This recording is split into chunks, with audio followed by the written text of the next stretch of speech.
I could see it in their faces the moment I walked into that room, the flash of annoyance, the quick exchange of glances between my son and daughter-in-law. They hadn't expected me to overhear their vacation plans. "Mom, we didn't think you'd want to come," my son said, his voice dripping with false concern. "The trip might be too strenuous for someone your age." At 68, I wasn't exactly fragile, but in that moment, I realized I'd become invisible to my own family. What happened next? Well, let's just say they learned that Eleanor Davenport still had a few surprises left. Before we jump back in, tell us where you're tuning in from, and if this story touches you, make sure you're subscribed, because tomorrow, I've saved something extra special for you. I've always been the kind of woman who made things work. When my husband Richard passed away 12 years ago, I didn't fall apart like everyone expected. Instead, I picked myself up and built a new life. Our oceanfront property in Cape Haven, a modest 3-bedroom cottage with weathered blue shutters that Richard and I had purchased as an investment 40 years ago, became my sanctuary. I lovingly restored every inch of it, turning it into a charming vacation rental that provided both income and purpose. My son Marcus and his wife Vanessa had initially protested when I decided to live alone. "Mom, you can't maintain that place by yourself," Marcus would say, his tone suggesting I was being stubborn rather than independent. But I managed just fine. I kept my books balanced, my garden flourishing, and found joy in hosting summer visitors who treasured the property as much as I did. The trouble began last spring when Marcus and Vanessa started dropping hints about using the beach house for an extended family vacation. It had become something of a tradition over the past few years. They would bring their 2 teenagers, Lily and Jason, along with Vanessa's parents and occasionally her brother's family. I always stepped aside during these weeks, renting a small apartment in town to give them space. It wasn't ideal, but I understood family needed time together. "We're thinking of doing 3 weeks this year instead of 2, Marcus mentioned during one of our Sunday phone calls. "The kids have longer breaks now, and Dad's company has been generous with vacation time." I paused, wooden spoon hovering over the pot of soup I was stirring. 3 weeks? That's quite a chunk of the summer rental season, Marcus. "Mom, it's not like you need the money," he replied with a laugh that felt dismissive rather than warm. "And it's our family tradition now." Our family. The words stung more than they should have. Somehow I'd become separate from our family in my son's mind. "Well, I suppose that would be fine," I said, swallowing my disappointment. "Just let me know the dates so I can make arrangements." What I didn't tell Marcus was that I'd been contemplating joining them this year. After more than a decade of giving them space, I longed to be part of those precious summer memories, to watch my grandchildren splash in the waves, to share morning coffee on the deck with family, to feel the warmth of belonging again. When the calendar turned to June, I decided to surprise them with my suggestion. I baked Marcus's favorite lemon pound cake and drove the 30 minutes to their suburban home, my heart light with anticipation. I still had my own key, so I let myself in, hearing voices from the dining room. I was about to call out when I caught fragments of their conversation. "Just easier if Mom isn't there," Marcus was saying. "You know how she is, always wanting things done her way." "I know," Vanessa responded, her voice lower but still clear. "And the kids don't really connect with her. They say she treats them like they're still in elementary school." My breath caught in my throat as I stood frozen in the hallway, cake balanced in my hands. "Plus, she's getting older," Marcus continued. "The stairs at the beach house are steep, and she's slowed down. Remember last Christmas when she couldn't keep up on our walk to see the lights? We can't plan our vacation around accommodating her." Limitations. "Have you told her she's not invited?" Vanessa asked. "Not in those words," Marcus replied with a sigh. "She assumes she'll stay in town like usual. I just haven't corrected her. It's easier this way." I must have made some small noise because suddenly the conversation stopped, and Marcus appeared in the doorway. His face registered shock, then guilt as he saw me standing there. "Mom, we didn't hear you come in." His eyes fell to the cake in my hands, then back to my face, which I knew must have betrayed my hurt. I straightened my shoulders, summoning the dignity that had carried me through far worse moments than this. "Clearly not," I said, my voice steadier than I felt. "I brought dessert, but I see I'm interrupting." Vanessa appeared beside him, her cheeks flushed. "Eleanor, it's not what you think." "It's exactly what I think," I interrupted, surprising myself with my directness. "You're planning your vacation at my beach house and discussing why I'm too old and bothersome to be included."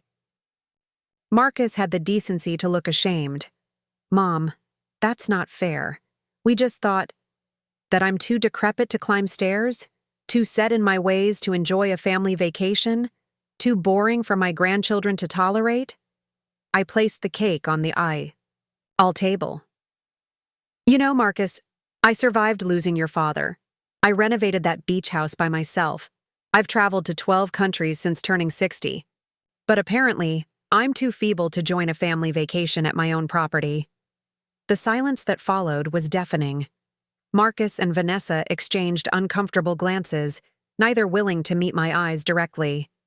"Fine," I said finally. "I understand how you feel. I'll need the exact dates for your stay so I can make arrangements." Relief washed over their faces. They thought I was backing down, accepting my exclusion with grace. How little they understood me after all these years. "We were thinking July 10th through the 31st, Vanessa said, her voice overly bright, clearly trying to move past the awkwardness. I nodded, memorizing the dates. "I'll make note of it. Enjoy your afternoon." And with that, I turned and walked out, leaving the cake behind. The drive home was a blur of emotions, hurt giving way to anger, then to a steely determination that I hadn't felt in years. By the time I reached Cape Haven, the sun was setting over the ocean, painting the sky in fiery oranges and pinks that matched the burning resolve in my chest. I sat on my deck, watching the waves crash against the shore, and made a decision. For too long, I'd been shrinking myself to accommodate others' expectations of how an aging mother should behave. Quiet, unobtrusive, grateful for whatever scraps of attention came her way. Not anymore. Preparing and narrating this story took us a lot of time, so if you are enjoying it, subscribe to our channel. It means a lot to us. Now back to the story. The next morning, I called my rental agent, Sophia, who had become a dear friend over the years. "I need to block out July 10th through the 31st, I told her. "The house won't be available for rental." "Your family vacation?" she asked, the smile evident in her voice. "Not exactly," I replied. "Just some personal plans." Next, I called my bank and made an appointment to review my accounts and investments. I spent the afternoon researching trips I'd always dreamed of taking but had postponed for one reason or another. By evening, I had booked a culinary tour of Italy, cooking classes in Tuscany, wine tasting in Piedmont, and a week exploring the Amalfi Coast. The departure date? July 10th. I didn't hear from Marcus for several days, which wasn't unusual. Our relationship had fallen into a predictable pattern over the years: dutiful Sunday calls, occasional family dinners, and the unspoken agreement that I wouldn't intrude too much on his busy life. What he didn't realize was how much I'd withdrawn, to avoid being seen as a burden. When he finally called the following weekend, his voice was casual, as if our last encounter had never happened. "Hey, Mom, just checking in. Vanessa's putting together some plans for the beach trip and wanted to know if we need to bring extra bedding for when her brother's family stays for the 3rd week." I took a deep breath. "I'm afraid there's been a change of plans, Marcus. The beach house won't be available during those dates after all." Silence then. "What do you mean not available?" "We already planned everything. Vanessa's parents booked their flights. I've decided to use the house myself during that time, I said, my voice calm but firm. But, he sputtered, we always use it in July. It's tradition. Your tradition, I corrected gently. Not mine. And it's my house, Marcus. Mom, this is ridiculous. Is this because of what you overheard? We weren't trying to exclude you? Yes, you were, I interrupted. And that's your prerogative. But it's also my prerogative to use my property as I see fit. His tone changed then, becoming the placating voice he used when he thought I was being unreasonable. Look, if you want to join us for part of the time, that would be fine. Maybe the first week? The kids would love to see you. The condescension in his voice stung. Actually, I'll be in Italy during those weeks. I've booked a culinary tour, something I've wanted to do for years. Italy? By yourself? The disbelief in his voice only strengthened my resolve. Yes, Marcus, by myself. It turns out I'm not too old for that, even if I'm apparently too old for a family vacation. This is... He struggled. For words. Fair, I supplied. It's fair. Now, if you'll excuse me, I have some packing to do. My Italian phrase book just arrived. I ended the call before he could respond, my heart pounding but my mind clearer than it had been in months. For the first time in years, I felt truly seen, not by others, but by myself. Over the next few days, my phone buzzed constantly with texts and calls from Marcus, Vanessa, and even Lily, my 17-year-old granddaughter who rarely contacted me except to thank me for birthday checks. I let most go to voicemail, needing time to solidify my newfound strength. When I finally answered Marcus's call nearly a week later, his tone had shifted from indignation to negotiation. Mom, we can work something out, he began without preamble. What if we take 2 weeks instead? Of 3? Or we could delay until August. I've already made my plans, Marcus, I replied. My trip is booked and non-refundable. Cancel it, he said, a hint of the entitlement that had colored our recent interactions creeping back into his voice. We'll pay the fees. This isn't about money. Then what is it about? He demanded. Punishing us? Making a point? I sighed, wishing he could understand without me having to spell it out. It's about respect, Marcus. It's about remembering that I'm still a person with feelings and desires, not just your mother who exists to make your life easier. There was a long pause before he spoke again, his voice quieter. We never meant to make you feel that way. Perhaps not deliberately, I conceded, but you did, and more importantly, you didn't even notice you were doing it. The conversation ended with an uneasy truce, Marcus reluctantly accepting that the beach house would not be available, and me agreeing to have dinner with the family the following weekend to talk things through. That dinner was tense, with Vanessa alternating between excessive politeness and pointed remarks about how disappointed everyone was about the change of plans. My grandchildren, barely looking up from their phones, seemed indifferent to the entire situation. Grandma's going to Italy, Lily said at one point, a hint of surprise in her voice as she glanced up from her screen. That's kinda cool, actually. Jason, 14 and in the full throes of adolescent apathy, shrugged. Whatever. The beach was getting boring anyway. Their casual dismissal of a tradition they'd supposedly cherished spoke volumes. This wasn't about meaningful family time. It was about convenience and entitlement. As the weeks passed and my departure date approached, a strange thing happened. Word spread through my small coastal community about my stand and my upcoming adventure. Sophia, my rental agent, took me out for lunch and raised a toast to Eleanor's rebellion. My neighbor Marta, a widow like me, asked for details about the cooking classes, wondering if she might book something similar. You've got guts, Ellie, she told me over coffee on my deck. Most of us just keep giving in, afraid of rocking the boat. I was afraid too, I admitted. But it turns out there are worse things than rocking the boat, like drowning quietly while the boat sails on without you. The morning of my departure arrived with perfect summer weather, sunshine streaming through my windows and a gentle breeze carrying the scent of salt water. I was zipping my suitcase when the doorbell rang. Marcus stood on my porch, hands in his pockets, looking uncertain. "I came to drive you to the airport," he said. I hesitated, surprised by the gesture. "That's not necessary. I've already called a car service." "Please, Mom, let me do this."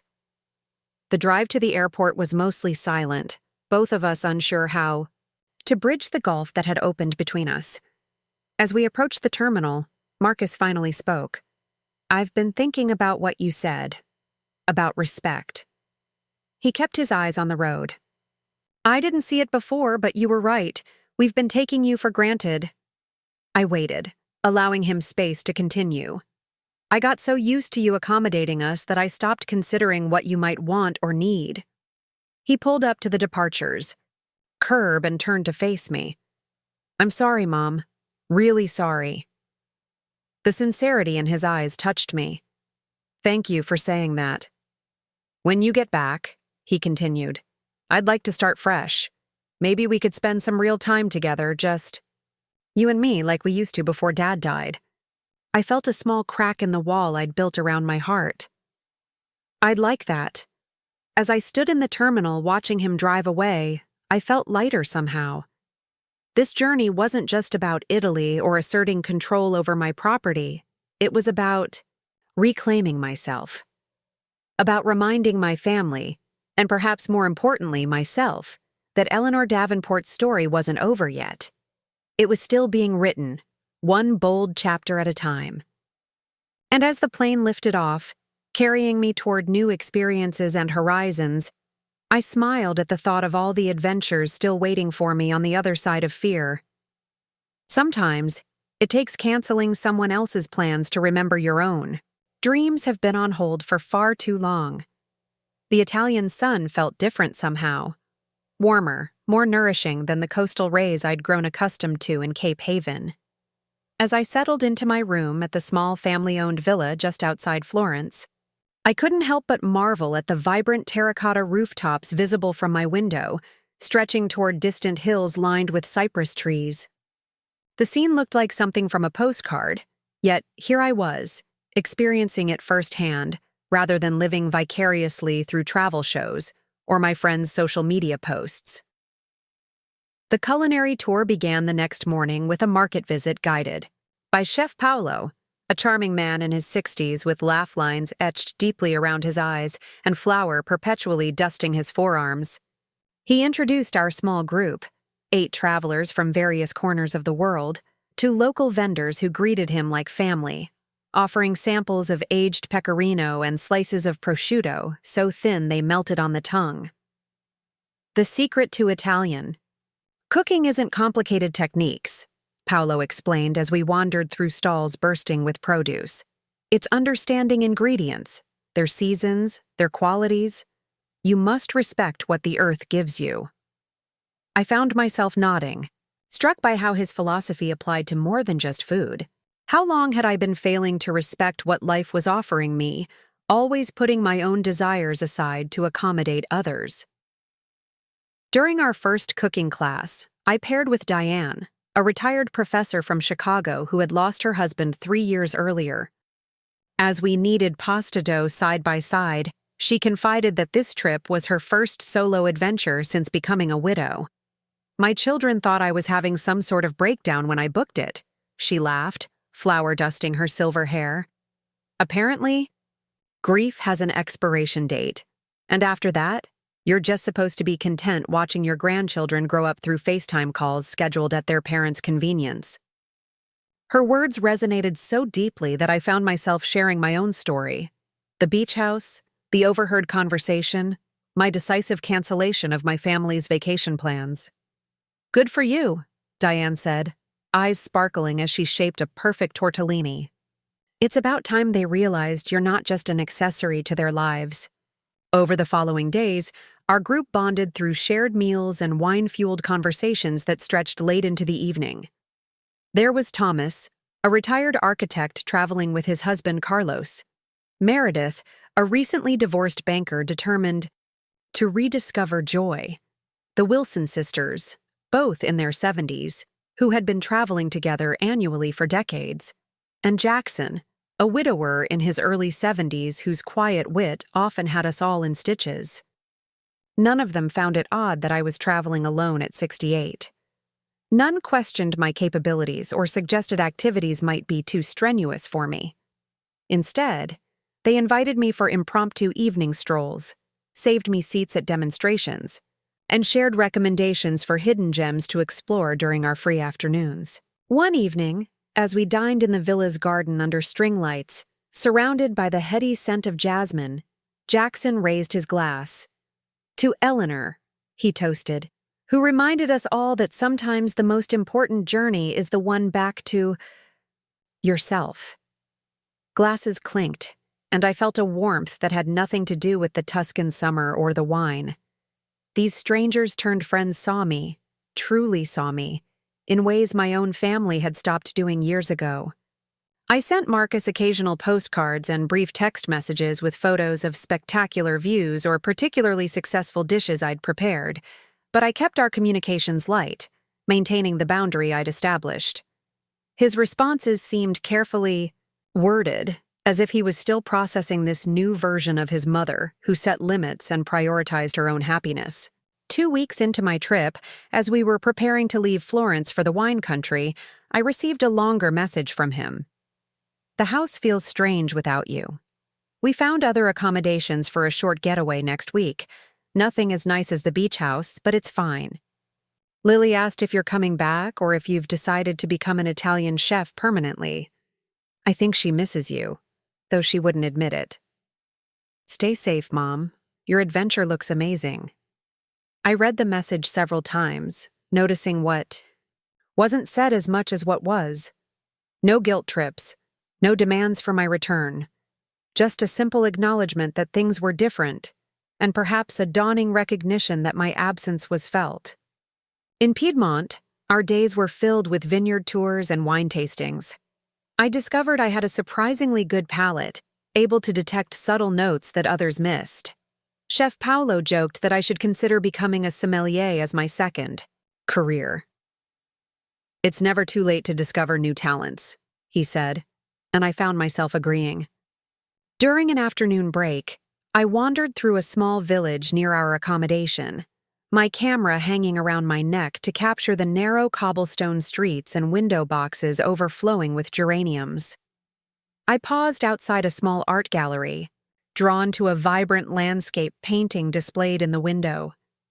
The gallery owner, an elegant woman named Francesca, invited me inside for an espresso when she noticed my interest. As we chatted, I mentioned offhandedly that I used to paint in college but had set it aside when marriage and motherhood took precedence. "And you never returned to it?" she asked, her expression suggesting this was incomprehensible. I shrugged. "Life gets busy. After my husband died, there was the beach house to manage, and somehow the days just filled themselves." Francesca shook her head. "But the artist inside you, she has been waiting all this time, no? Perhaps she is very patient, but why make her wait longer?" The question lingered with me as I rejoined my group for an evening cooking class.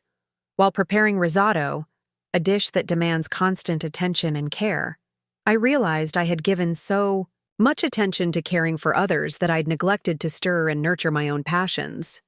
That night, I sent an email to Sophia, my rental agent back home. "Could you check on something for me? The small studio space above Harborside Books, is it still available for rent? I've been thinking about setting up a painting space when I return." Her response came quickly. "Already on it, Ellie. The owner says it's yours if you want it. Should I tell them you'll take it? Also, you should see all the gossip you've generated in town. You're becoming something of a local legend among the over 60 crowd. Several ladies at my book club have suddenly started researching solo travel options." I laughed out loud, startling Jackson, who was reading nearby in the villa's common area. "Good news?" he asked, peering over his reading glasses. Just discovering I might have accidentally started a revolution back home, I replied, then found myself sharing Sophia's message and my plans to reclaim my artistic side. Jackson closed his book and leaned forward. You know, Eleanor, when my wife died, everyone had opinions about how I should live the remainder of my life. Most involved fading quietly into the background, becoming the grandfatherly figure who shows up for holidays and birthdays with gifts and a checkbook. That sounds familiar, I said, thinking of the role I'd reluctantly accepted. I went along with it for nearly 3 years, he continued. Then one morning, I woke up and couldn't remember the last time I'd done something purely because I wanted to. Not because it was expected, not because it would make someone else happy, but simply because it brought me joy. What changed? I asked. I bought a motorcycle, he said with a mischievous grin. A Triumph Bonneville T120. My daughter nearly had a heart attack when I rode it to her house for Sunday dinner. The image made me laugh. How did she react?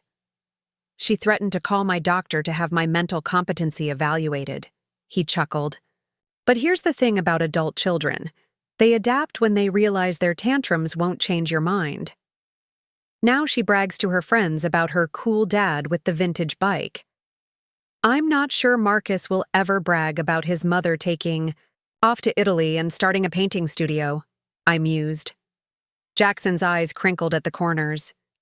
Give him time, and more importantly, don't base your decisions on his reactions. That's the trap we fall into. Seeking approval for the lives we want to lead from the very people who benefit from us leading smaller ones. His words resonated deeply, and as our tour continued to the Amalfi Coast for its final week, I found myself standing straighter, speaking more confidently, and dreaming more expansively about the life waiting for me back home. I struck up conversations with locals, navigated public transportation without hesitation, and even went swimming in the Mediterranean despite Meredith's warning that the currents could be strong. I grew up on the Atlantic, I reminded her as I waded into the crystal blue water. This is practically a bathtub compared to the waves I body surfed as a teenager. On our last night in Italy, our group gathered for a farewell dinner at a cliffside restaurant overlooking the sea. Chef Paolo had arranged a special menu featuring dishes we had mastered throughout our journey.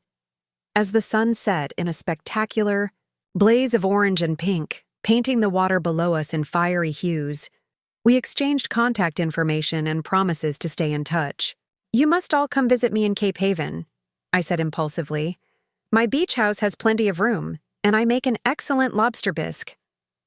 I might take you up on that, Jackson replied, his eyes meeting mine with warmth that suggested our connection had grown beyond mere friendship. As we raised our glasses in a final toast, I realized how profoundly this trip had transformed me. I had arrived in Italy feeling wounded and defensive, determined to prove a point to my family. I was leaving with something far more valuable, a rediscovered sense of self and a vision for my future that was entirely my own. The flight home gave me time to reflect and prepare for re-entry into my regular life. I knew things couldn't simply return to how they had been before. I didn't want them to. The Eleanor who had left Cape Haven 3 weeks ago, the accommodating mother who swallowed hurt feelings and stepped aside to make room for everyone else's priorities, had been left behind in Italy. The woman returning was different, clearer about her boundaries, more confident in her worth, and excited about her own plans. I hadn't told Marcus exactly when I was coming home, so there was no one waiting at the airport when I landed. I took a taxi back to Cape Haven, watching familiar landmarks pass by with new eyes. When we pulled up to my beach house, I felt a momentary disorientation. Had it always been this beautiful, or was I just seeing it differently now? The taxi driver helped me with my luggage, and I tipped him generously, flush with the confidence of someone who had successfully navigated foreign countries alone. As I turned to unlock my door, I noticed something on the porch. A large canvas wrapped in brown paper with a note attached. Curious, I set down my bags to investigate. The note was from Marcus. "Welcome home, Mom.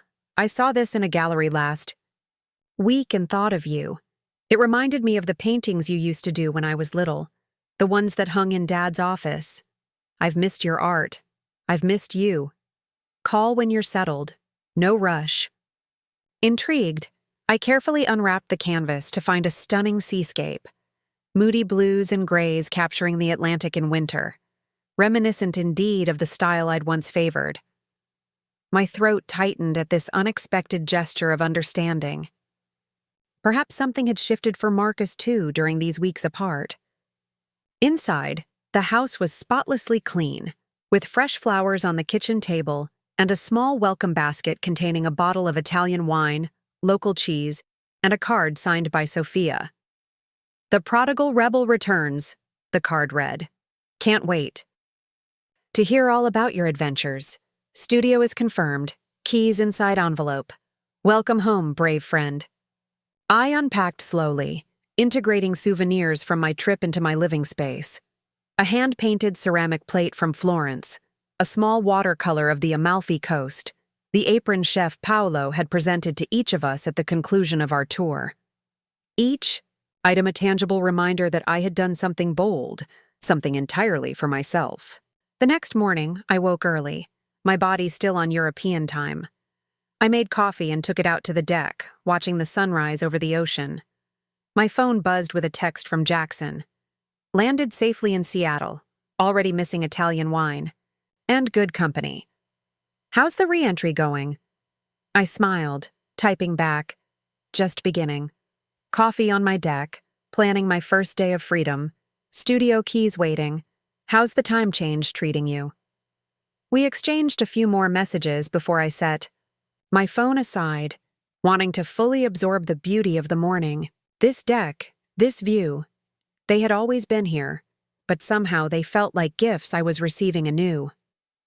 Around mid-morning, I heard a car pull into my driveway. Through the window, I saw Marcus getting out, looking uncharacteristically nervous as he approached the door. I took a deep breath, reminding myself of the boundaries I intended to maintain, then went to greet him. "Mom," he said when I opened the door, his relief evident. "You're really back." "I said I would be," I replied, stepping aside to let him in. He entered cautiously, as if unsure of his welcome.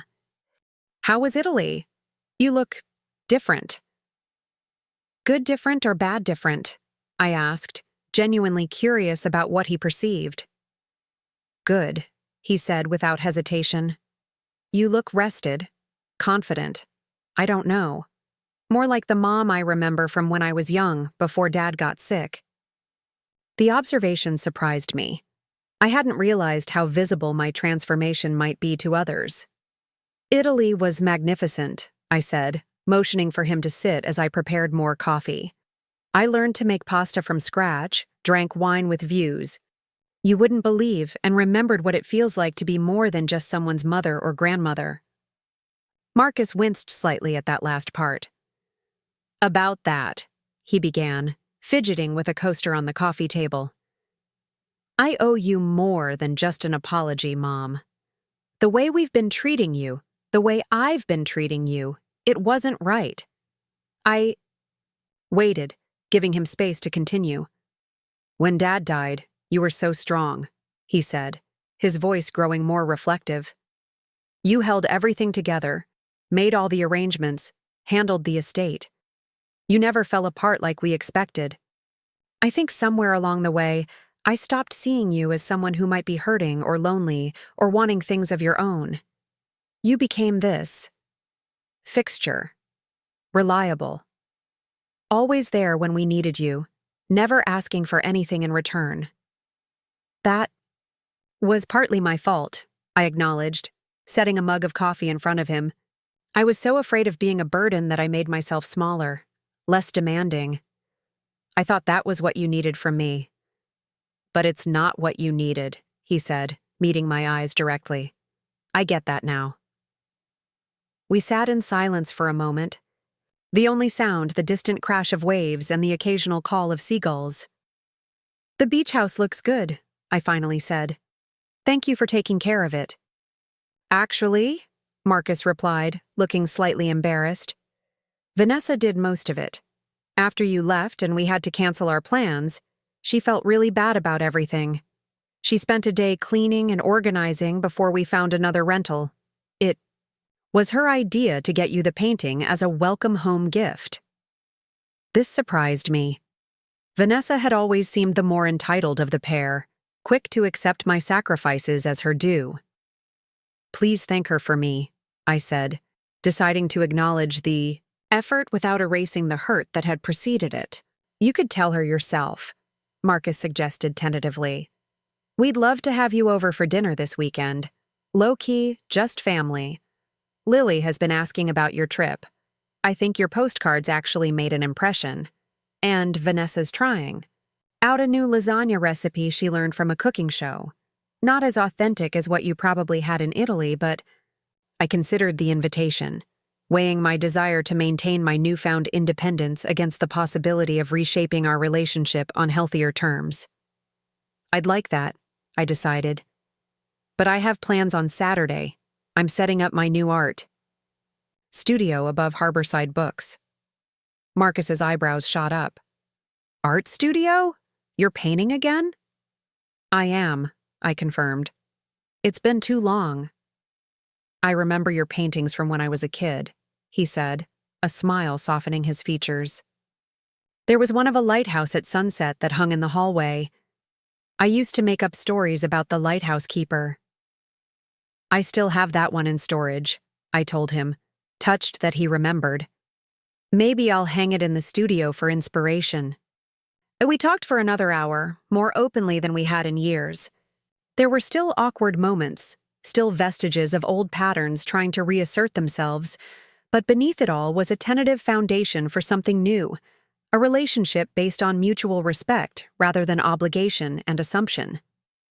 When Marcus finally left, promising to confirm dinner details later in the week, I felt cautiously optimistic. The conversation hadn't erased the hurt or magically transformed our relationship, but it had created space for possibility. And right now, possibility was enough. I spent the rest of the day reacquainting myself with my home, unpacking the remainder of my luggage, and sorting through 3 weeks of mail. Among the bills and flyers was a handwritten note from Marta, my neighbor. Welcome back, world traveler. The neighborhood has been buzzing with tales of your adventure and your stand against family expectations. You've become something of a local celebrity. Several of us are meeting at the Sandpiper on Thursday evening, a casual gathering of women, reclaiming their lives. Come join us if you're not too jet-lagged. 7 p.m. No RSVP needed. Just bring yourself and your Italian stories. The invitation both amused and intrigued me. Had my personal decision really resonated with so many others? I tucked the note into my purse, planning to attend if my energy levels permitted. The next day, I drove into town to pick up the keys for my studio. The owner of Harborside Books, a gentleman named Henry who had taken over the business from his mother a decade earlier, greeted me warmly. Eleanor Davenport, returning conquering hero, he said with a twinkle in his eye as he handed me the keys. Sophia tells me you're going to be painting up there. That's the plan, I confirmed, though I'm a bit rusty after all these years. Rusty just means you need oil, he quipped. And speaking of oil, I took the liberty of having the space cleaned and stocked with some basic supplies. Consider it a welcome gift from a fellow artist. I hadn't known Henry was an artist himself, though it explained the carefully curated selection of art books his store always featured. That's incredibly thoughtful, I said, genuinely moved. I'd love to see your work sometime. Perhaps an exchange, he suggested. Your new pieces for my old ones. The town could use a fresh perspective. As I climbed the narrow staircase to the studio space, I felt a flutter of anticipation mixed with nervousness. Would the skills I'd once been so confident in return easily, or would I be starting from scratch? The door at the top opened to reveal a sun-drenched space with wide windows overlooking the harbor. Previous tenants had left behind an easel and a sturdy work table. Henry's basic supplies turned out to be a generous selection of high-quality paints, brushes, and canvases arranged neatly on a shelf. I walked slowly around the perimeter of the room, already envisioning how I would organize it, where the best light would fall at different times of day. This space was mine, not shared, not borrowed, not contingent on anyone else's approval or schedule. My hands itched to start creating immediately. Back at home that evening, I received another text from Jackson. "Studio secured? Ready to unleash? Your inner artist?" "Studio is perfect," I replied.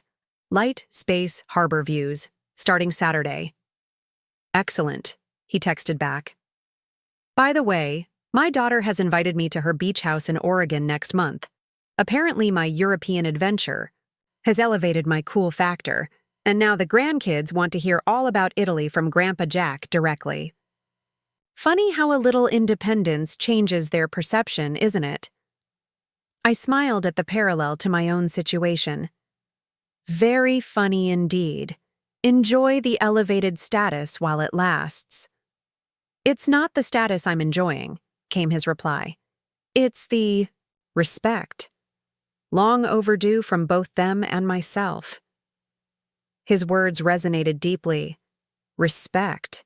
That was exactly what had been missing, not just from my family, but from my relationship with myself. For too long, I'd accepted the diminished role assigned to me, forgetting that I was still entitled to dreams, adventures, and self-determination. Thursday evening arrived, and despite lingering jet lag, I decided to attend the gathering at the Sandpiper. The casual waterfront restaurant had been a Cape Haven fixture for decades, known for its fresh seafood and relaxed atmosphere. As I approached, I spotted Marta waving from a large table on the deck where about a dozen women were already seated. "She's here!" Marta called out as I approached. "Our inspiration has arrived!" I felt my cheeks flush with embarrassment as several women I recognized from around town turned to greet me with enthusiastic waves and calls of welcome. Some were casual acquaintances, the librarian, a retired teacher who volunteered at the community garden, the owner of the local bakery. Others were familiar faces whose names I couldn't immediately recall. "We've saved you a seat of honor," Marta said, patting the chair beside her. "These ladies have been dying to hear about your Italian adventure and your magnificent stand against being sidelined." I laughed nervously as I sat down. "I'm afraid it's been greatly exaggerated. I just took a cooking tour and rearranged some rental dates." "Don't diminish it," said Patricia, the silver-haired librarian. "You stood up for yourself when your family tried to relegate you to the margins. That takes courage at any age, but especially after years of putting everyone else first." Glasses of wine appeared, and I found myself sharing the unfiltered version of my story, the hurt of overhearing my son's dismissive comments, the bold decision to claim the beach house. For myself, the transformative weeks in Italy, and the tentative reconnection with Marcus upon my return. "The most surprising part," I confided, "is how differently I see myself now. For years I've been defining myself by my relationships to others: Richard's widow, Marcus's mother, Lily and Jason's grandmother. In Italy, I was just Eleanor, a woman with opinions and talents and desires of her own." Nods of recognition circled the table. Each woman had her own story of invisibility, of being taken for granted, of having her worth measured by what she could provide rather than who she was. "I spent 30 years managing a department at the hospital," shared a woman named Gloria, whom I remembered from community board meetings. "The day after I retired, my son called asking if I could start picking up my grandchildren from school. Every day, because it's not like you're doing anything else now. My daughter suggested I sell my house and move into her basement apartment after my husband died," added another woman. "When I said I preferred my own home, she told me I was being selfish because they could use the money from my house sale to upgrade to a bigger property. Story after story emerged, each reflecting the common experience of women who had reached a stage of life where they were expected to fade into supportive background roles, their own desires and identities secondary to everyone else's needs. "So, what did you do?" I asked Gloria about her son's request for daily school pickups. She smiled mischievously. "I enrolled in master's program in art history, something I'd always wanted to study. Classes 3 afternoons a week. Can't pick up the kids if I'm in lecture, can I?" Laughter erupted around the table, followed by other tales of small rebellions and reclaimed independence.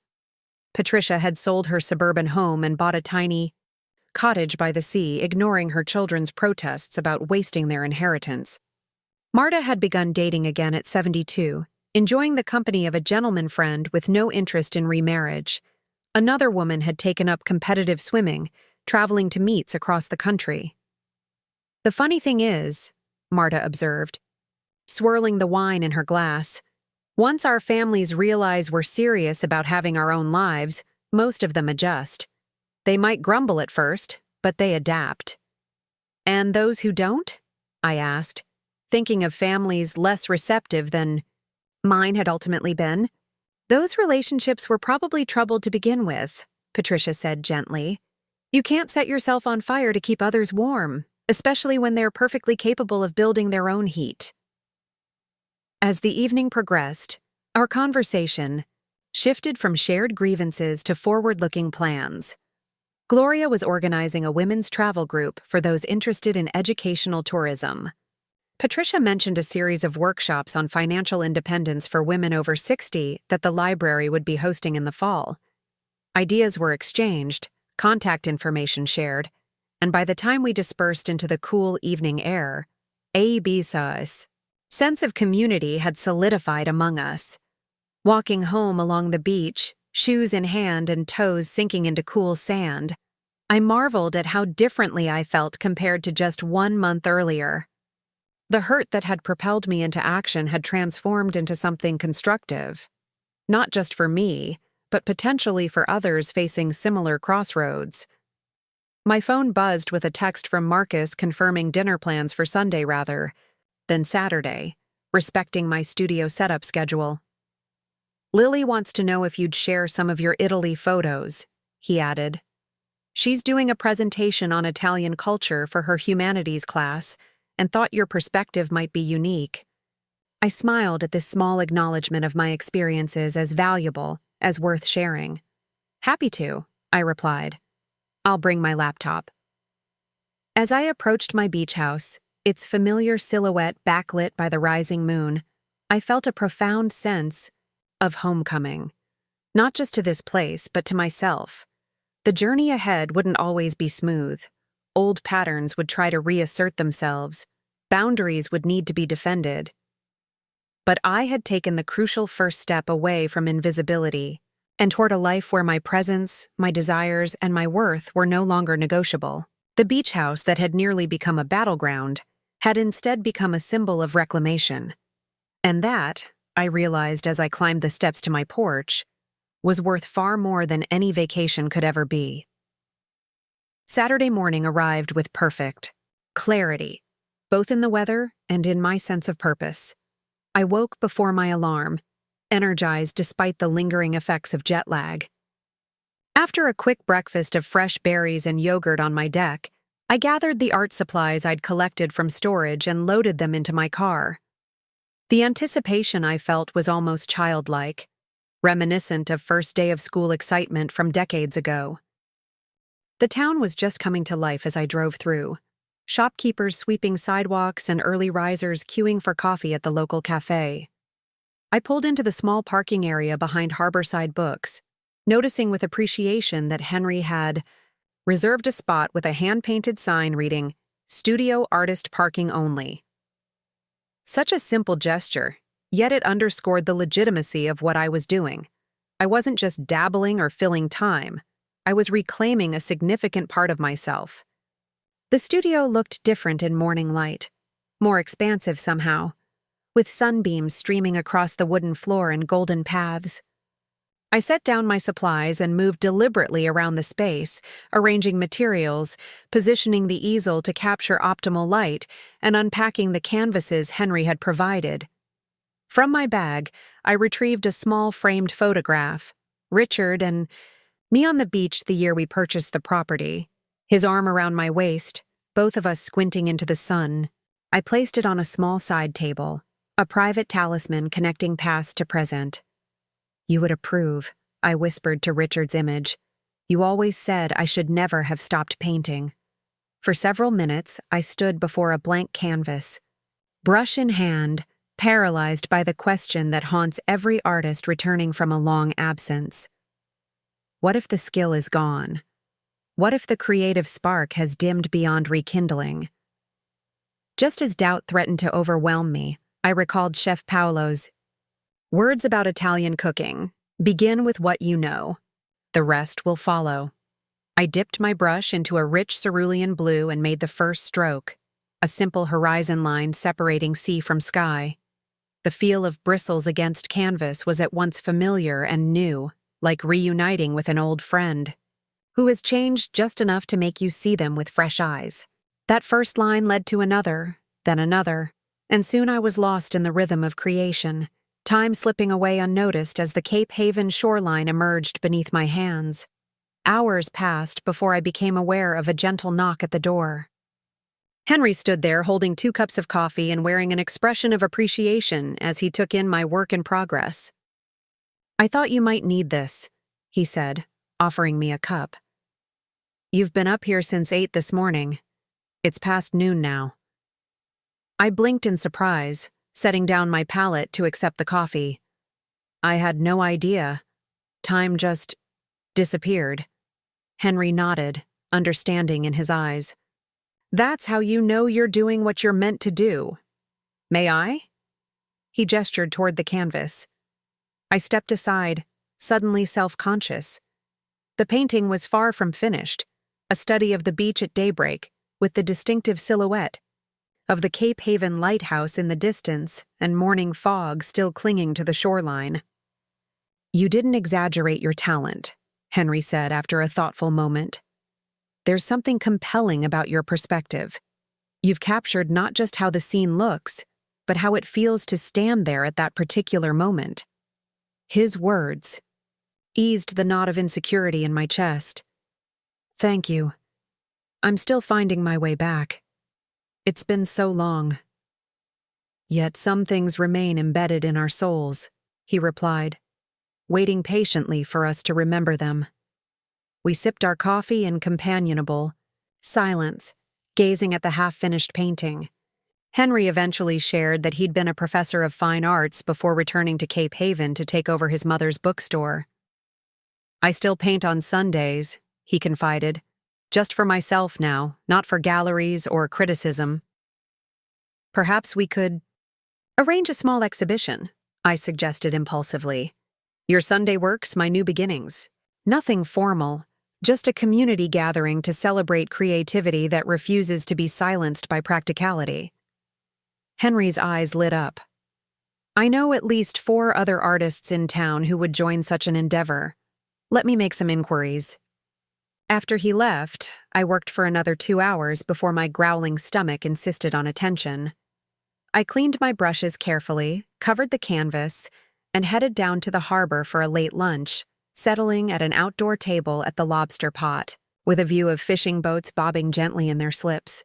As I waited for my order, I checked my phone, finding several messages, one from Marcus confirming Sunday dinner, another from Sophia asking about my studio progress, and a third from Jackson with a photo of him standing beside his motorcycle, caption reading, "The rebellion continues.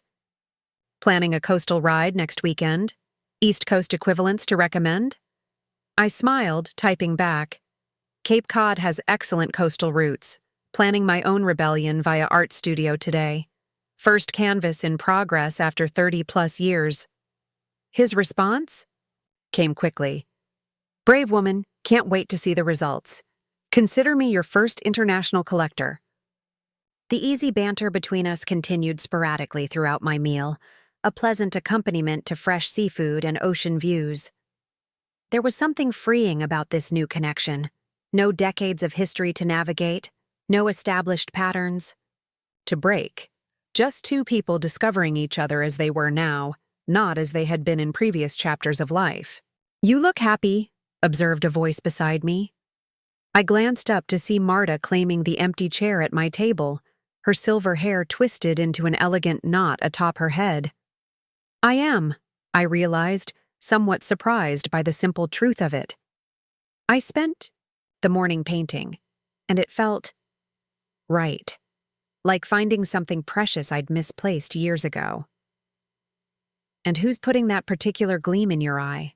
she asked shrewdly, nodding toward my phone where Jackson's latest message was still displayed. "That doesn't look like a text from Marcus."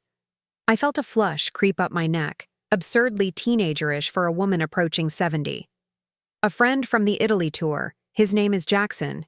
He lives in Seattle." "Ah," Marta said with exaggerated significance. "A friend from Seattle who makes you blush from 3,000 miles away. Interesting." "It's not like that," I protested, though without much conviction.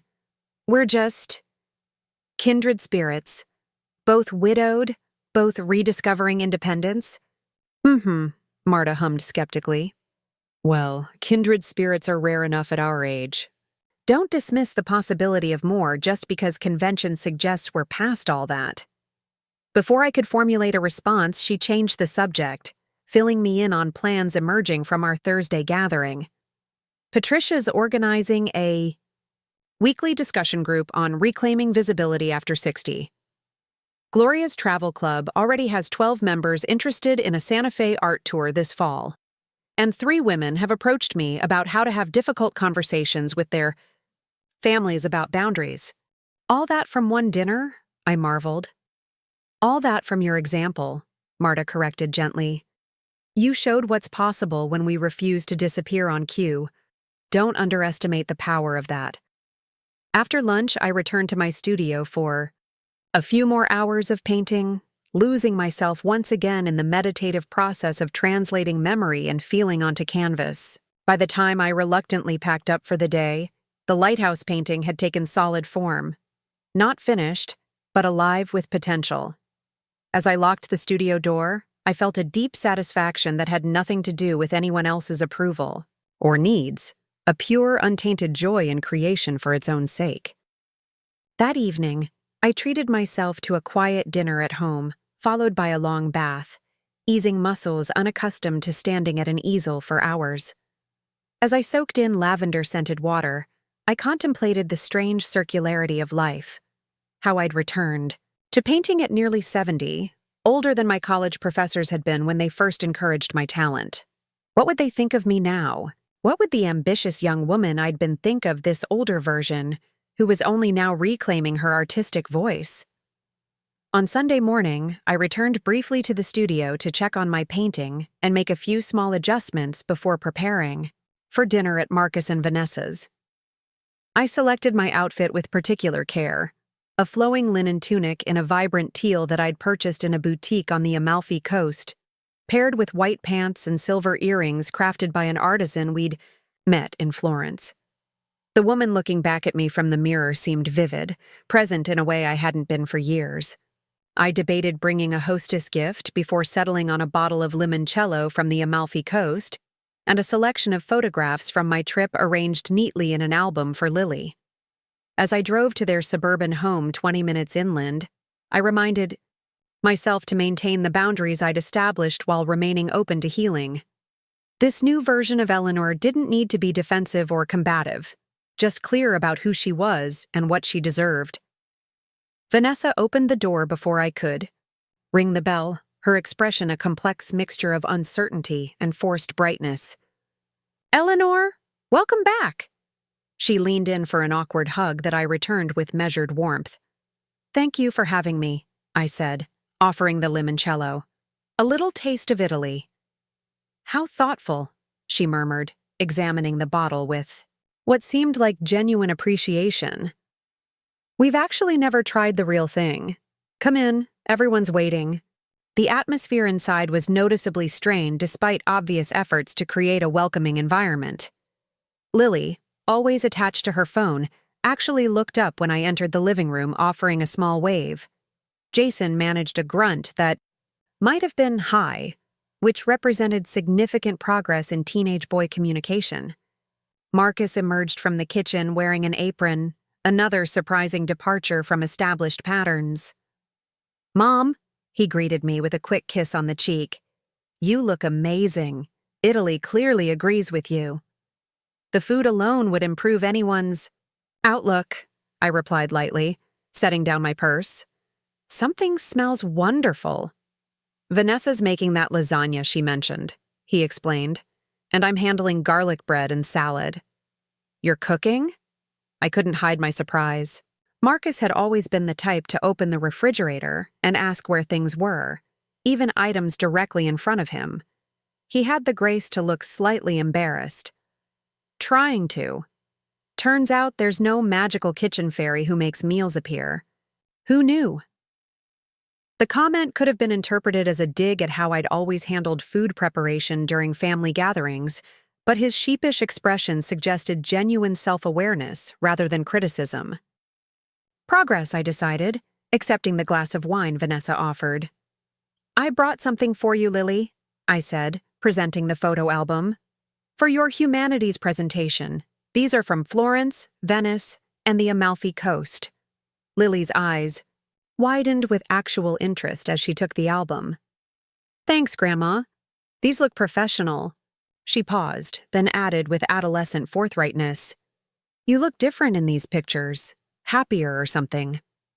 I felt different, I acknowledged. There's something liberating about being in a place where no one has any expectations of you. You get to be exactly who you are in that moment. "That sounds nice," she said quietly, revealing a glimpse of the sensitive person beneath the teenage facade. "Maybe I could travel somewhere like that someday. Maybe we could go together," I suggested, the offer surprising even me. "When you're older. A graduation trip, perhaps." Her eyes lit up. "For real? Not like Disney or whatever, but actual Europe?" "For real," I confirmed, realizing I genuinely wanted to share that experience with her when she was mature enough to appreciate it. "Though there's a catch, you'd have to learn at least basic Italian first." "Deal," she said with unexpected enthusiasm, already flipping through the album. "Oh, wow, is that the Colosseum? It's way bigger than I thought." This small exchange with my granddaughter felt monumental, perhaps the first time we'd connected, as individuals rather than through prescribed roles. As she showed the photos to Jason, who betrayed reluctant interest, I caught Marcus watching us with a complicated expression. Dinner was surprisingly pleasant despite occasional awkward pauses.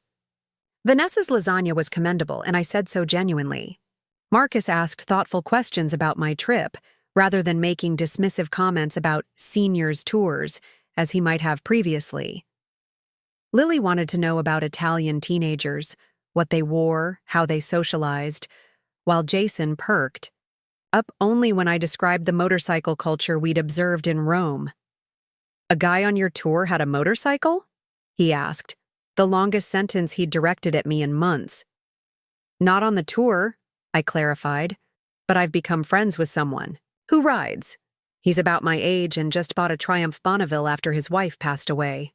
"Cool," Jason said with newfound respect. "Grandpa never had a motorcycle, did he?"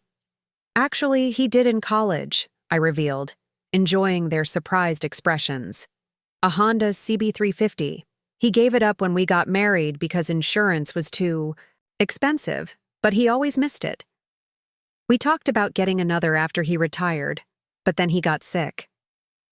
"I never knew that about Dad," Marcus said softly.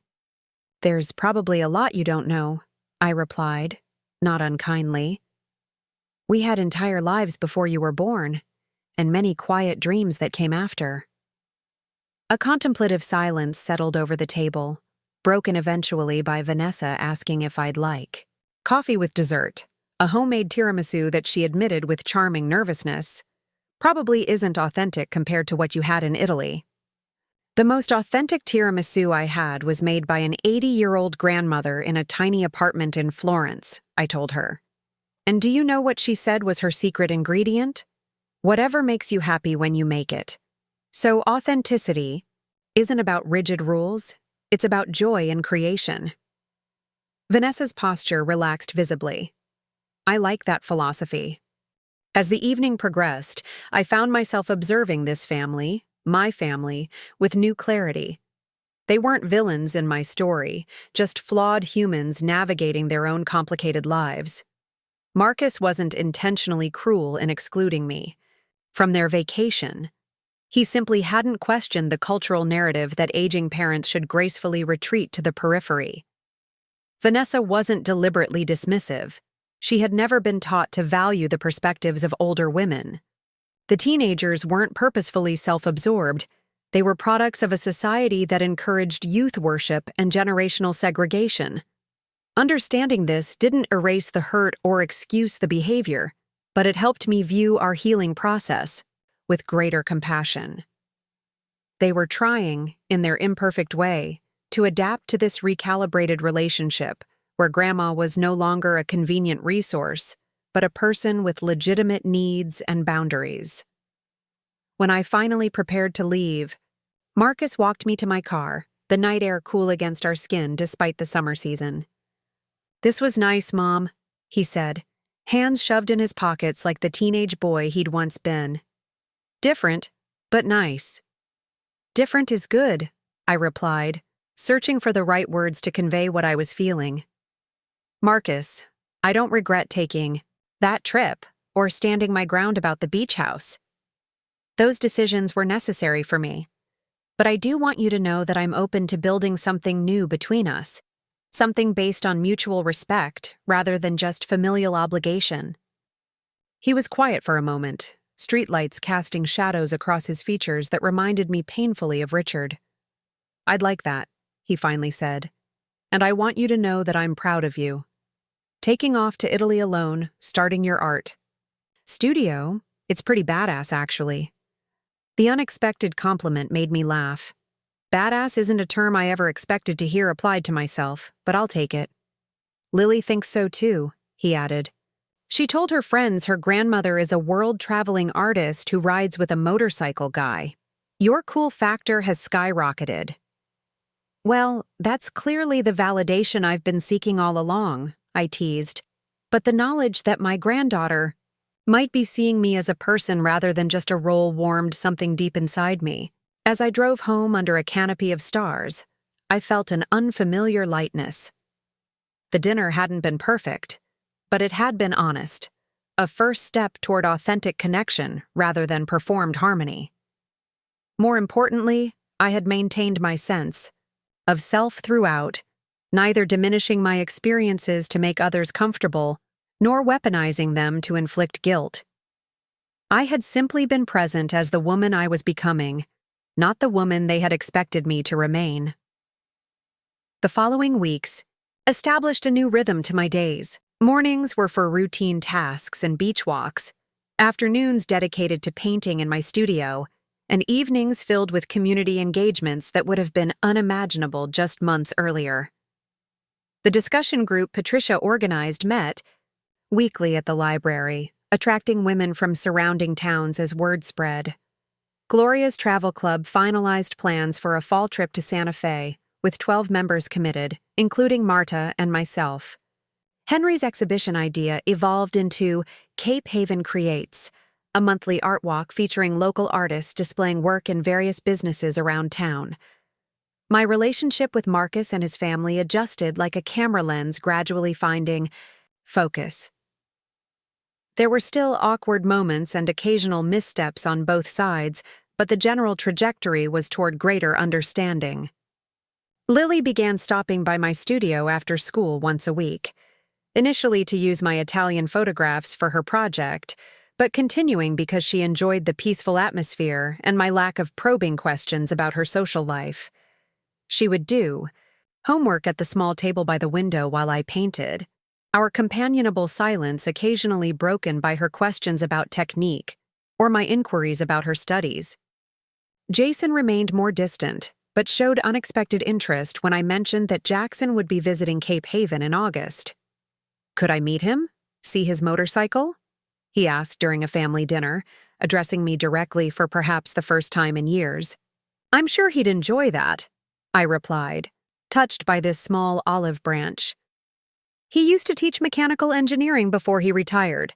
He could probably answer any questions you have about engines. My friendship with Jackson had indeed deepened.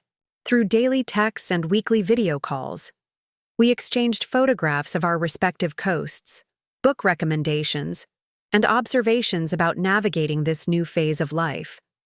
There was an ease between us that felt both novel and familiar, the comfort of shared experience combined with the excitement of discovery. I've booked a flight for the 3rd week of August, he announced during one of our calls, his image slightly pixelated but his smile coming through clearly. If the invitation to visit Cape Haven still stands. It absolutely does, I confirmed, aware of the pleasant flutter in my chest at the prospect of seeing him in person again. The beach. House has a lovely guest room with an ocean view. His eyebrows rose slightly. Staying at your place? Won't that set local tongues wagging? I laughed, surprising myself with how little I cared about conventional expectations. I'm already the woman who canceled her family's vacation and ran off to Italy. My reputation for scandalous behavior is well established. Well, far be it from me to damage your reputation for rebellion, he replied with a warm chuckle that somehow traveled through the screen and settled comfortably around my shoulders.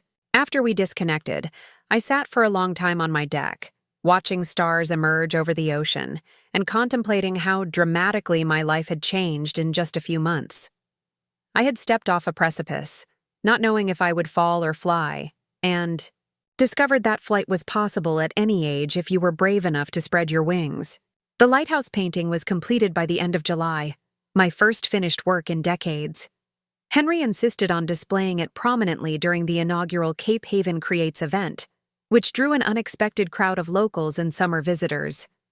Standing beside my canvas as strangers and neighbors alike offered genuine appreciation, I experienced a particular kind of validation that had nothing to do with my roles as mother or grandmother or widow.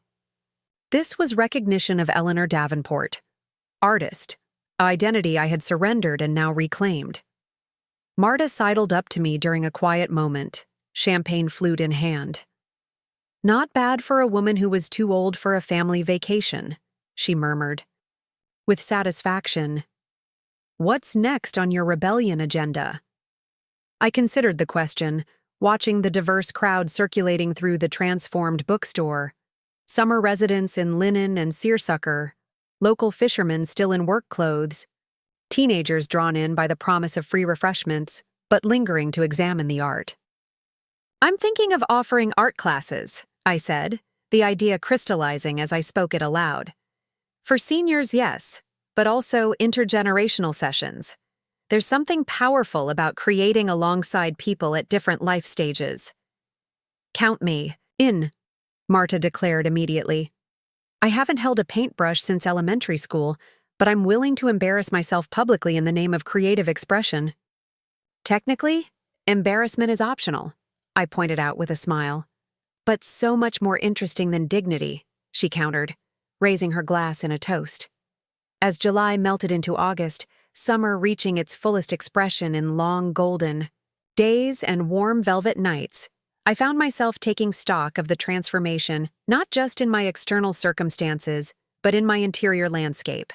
The woman who had stood frozen in her son's dining room, overhearing her own exclusion, would hardly recognize this version of herself, painting daily, organizing community events, planning travel, and yes, anticipating a man's visit with a touch of breathless excitement that belonged to a much younger woman. One particularly beautiful evening, I invited Sophia to join me for dinner on my deck, grilling fresh fish and opening a bottle of crisp white wine as the sun began its slow descent toward the horizon.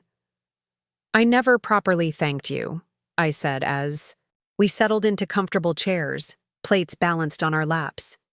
Your support when I made that difficult decision meant more than you know. Sophia waved away my gratitude. I just confirmed a studio rental. You did all the hard parts yourself. Not just the studio, I clarified. Before that, when I called to block the beach house dates, you didn't question my decision or try to talk me out of it. You just said, okay, and handled the details. She considered this, taking a thoughtful sip of wine. Because it wasn't my place to question your decision about your property. And honestly, I was thrilled to see you stand up for yourself. I've watched for years as you've accommodated everyone else's needs at the expense of your own. Was it really that obvious? I asked, somewhat chagrined. To everyone except you. Apparently, she replied with gentle directness. The way Marcus and Vanessa would make last-minute changes to rental dates expecting you to rearrange everything, how they'd leave the place less than perfectly clean knowing you'd handle it, the way they'd discuss you as if you weren't in the room during family gatherings. I winced at the accuracy of her observations. I thought I was being a good mother, supportive, undemanding. There's supportive, and then there's invisible, Sophia said, setting down her glass. You crossed that line somewhere along the way. We all noticed it, but it wasn't our place to say anything. I wish someone had, I admitted. Would you have listened? She asked with raised eyebrows. Or would you have defended them and insisted everything was fine? The question gave me pause. Probably the latter, I conceded after a moment. I needed to reach my own breaking point. Exactly. And now look at you, the toast of Cape Haven's art scene, instigator of a small rebellion among women of a certain age and soon to be hosting a handsome motorcycle-riding gentleman caller. Not bad for someone who was supposedly too decrepit for a family beach vacation.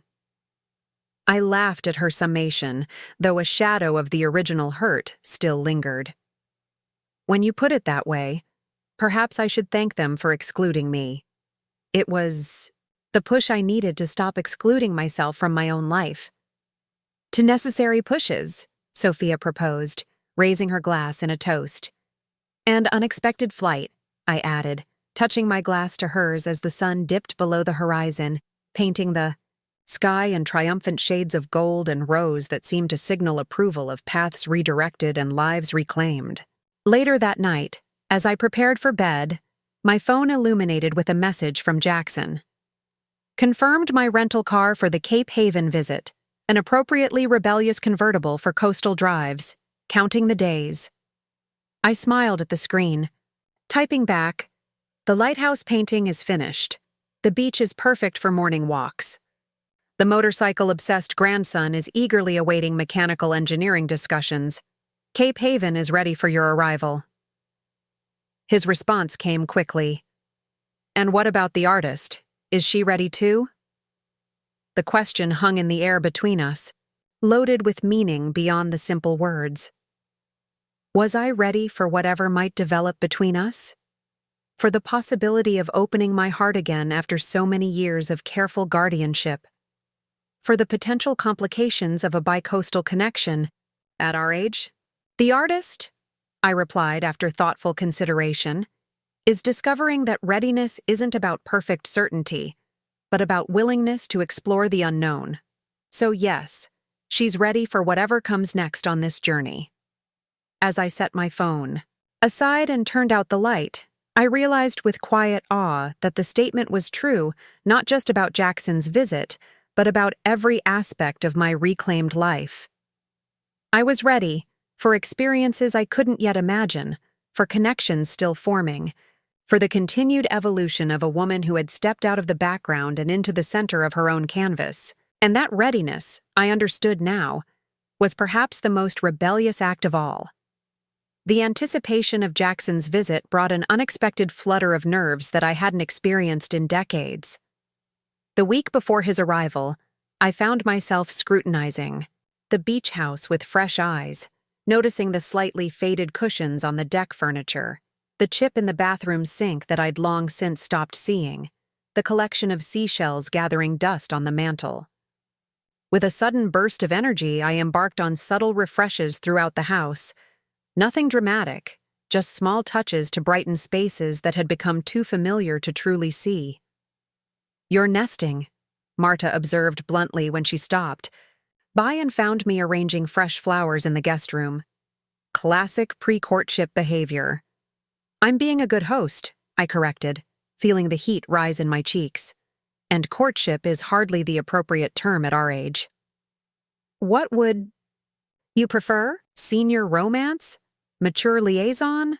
Geriatric dalliance?" She settled comfortably on the edge of the bed, clearly enjoying my discomfort.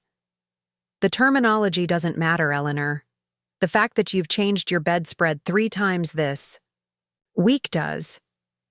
"Twice," I muttered, smoothing an invisible wrinkle from the quilt I'd finally selected, a handcrafted piece in shades of blue and green that echoed the ocean view from the windows. "The first one was too fussy. And the second? Too, I don't know, impersonal. I adjusted a pillow unnecessarily. This one feels right." Marta's expression softened. "It's okay to be excited about this, you know, to want it to go well, to hope for whatever you're hoping for." I sank down beside her on the bed, suddenly overcome by the absurdity of the situation. "I'm nearly 70 years old, Marta. I shouldn't be this nervous about a man visiting. I've been married, raised a child, buried a husband. I run my own business, for heaven's sake." "Yes, and you're also a human being with a heart that's apparently not finished yet," she replied gently. "Age doesn't immunize us against hope or vulnerability. Thank goodness for that." Her words settled over me like a benediction, permission to embrace rather than resist the mixture of anticipation and trepidation coursing through me. "I don't even know what I'm hoping for," I admitted. "We live on opposite coasts. We're both firmly established in our communities. It's hardly practical to consider anything serious." "Ah, yes, because practicality is clearly what's been driving your recent decisions," Marta teased. "Canceling your family's vacation, jetting off to Italy, starting an art studio, all very sensible, rational choices." I couldn't help but laugh at her assessment. "Fair point.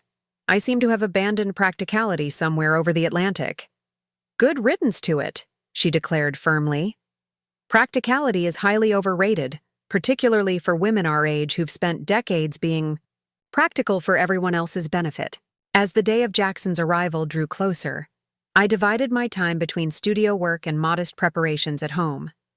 I stocked the refrigerator with local specialties, fresh seafood from the harbor market, artisanal cheeses from a farm inland, blueberries from a pick-your-own field where I'd spent a contemplative morning gathering the sun-warmed fruit. I arranged for a neighbor's son to take us out on his boat one afternoon, planned a beach picnic if weather permitted, and reluctantly made a reservation at the Lighthouse, Cape Haven's finest restaurant, for one special dinner. The morning Jackson was due to arrive. I woke with the dawn, watching pink gold light spill across my bedroom ceiling as I contemplated the day ahead. Rather than succumbing to last-minute fussing, I decided to channel my energy into creativity. I dressed in comfortable clothes, made a thermos of coffee, and headed to my studio while the town was still quiet. For 2 hours, I lost myself in painting, not a precise, careful work like the lighthouse piece, but something more abstract and emotional.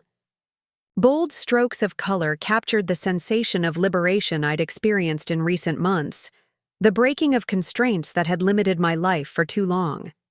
When I finally stepped back to evaluate what I'd created, I was startled by its raw energy, so different from my usual measured style. "Well," I said aloud to the empty studio, "that's certainly not boring." I cleaned my brushes thoroughly, covered the still wet canvas, and locked the studio before walking down to the harbor. The physical activity helped settle my nerves as I breathed in the familiar scent of salt air and listened to the cries of gulls overhead. By the time I returned home to shower and change, I felt centered again, ready to greet Jackson as the authentic version of myself, not the carefully curated image I might have presented in younger years. His rental car, indeed a convertible, midnight blue with the top down despite the threat of hair-mussing wind, pulled into my driveway precisely at the agreed-upon time. I watched through the kitchen window as he emerged, stretching slightly after the drive from the airport, then retrieving his luggage from the trunk. He looked much as he had in Italy, tall and lean, with silver hair that caught the sunlight, dressed in casual slacks and a light button-down shirt that suggested comfortable confidence, rather than studied effort. I took a deep breath and opened the door before he could knock, determined to meet this moment with the same courage I'd found for other recent challenges. "Welcome to Cape Haven," I said, smiling as he turned toward my voice. "Eleanor," he replied, his face lighting with genuine pleasure as he set down his bag and crossed the space between us. He hesitated just briefly before leaning in to kiss my cheek, the gesture both friendly and hinting at something more. "You look even lovelier than I remembered." "And you've clearly not lost your talent for charming exaggeration," I countered, though I was aware of having taken particular care with my appearance that morning, selecting a sundress in a shade of turquoise that brought out the blue in my eyes, applying subtle makeup, and arranging my growing-out hair in a style that framed my face softly. "Not exaggeration, accurate observation," he insisted, his eyes crinkling at the corners. "The East Coast clearly agrees with you." I felt a blush warming my cheeks and quickly stepped back, gesturing toward the house. "Come in. You must be tired after traveling." "Not at all," he assured me, gathering his luggage. "The anticipation of seeing you again provided all the energy I needed." The comfortable flirtation between us continued as I showed him to the guest room and gave a brief tour of the house. Any awkwardness I'd feared dissipated quickly, replaced by the same easy connection we'd established in Italy, now enhanced by the intervening months of phone calls and messages that had deepened our understanding of each other. "And this," I said finally, leading him onto the deck overlooking the ocean, "is my favorite spot in the whole house. Morning coffee, evening wine, spectacular sunrises, occasional storms rolling in. It's all best experienced right here." Jackson moved to the railing, taking in the vista of sand and sea stretching to the horizon. "I can see why," he said quietly. "It's magnificent." He turned back to me, expression thoughtful. "Thank you for sharing this with me, Eleanor. I know this home is special to you, not just vacation property, but a place filled with memories." The perceptiveness of his comment touched me. During our conversations, I'd shared how this house represented both past and future to me, a connection to my life with Richard, but also the foundation of my independence after his death. Jackson understood that inviting him into this space was more significant than a casual hospitality gesture. "I'm glad you're here," I said simply, meeting his gaze directly. The rest of that first day unfolded with remarkable ease. We walked along the shore, stopping to examine interesting shells or watch plovers darting at the water's edge. We had lunch at a casual seafood shack where Jackson charmed the curmudgeonly owner into sharing his secret clam chowder recipe. We drove with the convertible top down along coastal roads, the wind and sun on our faces making me feel decades younger. Throughout it all, conversation flowed naturally between topics profound and trivial. Books we'd recently read, his daughter's upcoming wedding, my new painting techniques, a documentary series we'd both been following about ocean conservation. Unlike dates I vaguely remembered from my distant past, there was no strain to impress, no careful construction of an appealing persona, just the pleasure of two people genuinely interested in each other's thoughts. That evening, as we sat on my deck watching the sunset with glasses of wine, Jackson reached over and took my hand. The gesture was gentle, undemanding, yet electric in its simplicity. "I wasn't sure what to expect from this visit," he admitted, his thumb tracing small circles on my palm. "I knew I enjoyed your company in Italy, valued our conversations since then. But I wondered if seeing each other again might somehow break the spell, reveal that what we'd experienced was just a vacation connection, meaningless back in the real world. "And?" I asked softly, acutely aware of the warmth of his hand around mine. "And I'm discovering that the connection is even stronger here," he said, his gaze steady. "Seeing you in your element, this place you've created, the life you've built, the impact you're having on your community. It's remarkable, Eleanor. You're remarkable." The sincerity in his voice silenced the self-deprecating response that instinctively rose to my lips. Instead, I simply squeezed his hand in acknowledgement, allowing myself to receive the compliment fully. We sat in comfortable silence as the last rays of sun disappeared beneath the horizon and stars began to appear in the darkening sky. Neither of us seemed inclined to break the peaceful moment until a cool breeze off the water made me shiver slightly. "We should go in," Jackson said, releasing my hand reluctantly. "It's getting chilly." "I have a better idea," I replied, rising. To retrieve a soft throw blanket draped over a nearby chair, I settled back beside him, adjusting the blanket around both our shoulders. "There, no need to rush." His smile was visible even in the gathering darkness. "No rush at all," he agreed, his arm slipping naturally around my waist as we returned to watching the night sky unfold above us. The week that followed took on a dreamlike quality, days filled with shared experiences and deepening connection. I showed Jackson my studio, unexpectedly nervous as he viewed my work, including the still unfinished abstract piece inspired by his impending visit. "This one speaks to me," he said, standing before it with an expression of genuine appreciation. "There's such freedom in these brushstrokes, such bold energy." "It's different from my usual style," I acknowledged. "I'm still finding my way back to artistic expression after so many years. Sometimes I feel like I'm getting reacquainted with a part of myself I'd almost forgotten." "I understand that completely," he replied. After Marianne died, I felt like I had to rediscover who Jackson was apart from being one half of Jack and Marie. It's strange how we can lose track of ourselves within the roles we play, even when those roles bring us joy. That profound understanding of loss and rediscovery formed an unspoken bond between us, allowing conversations that might have seemed too intimate too soon with someone else.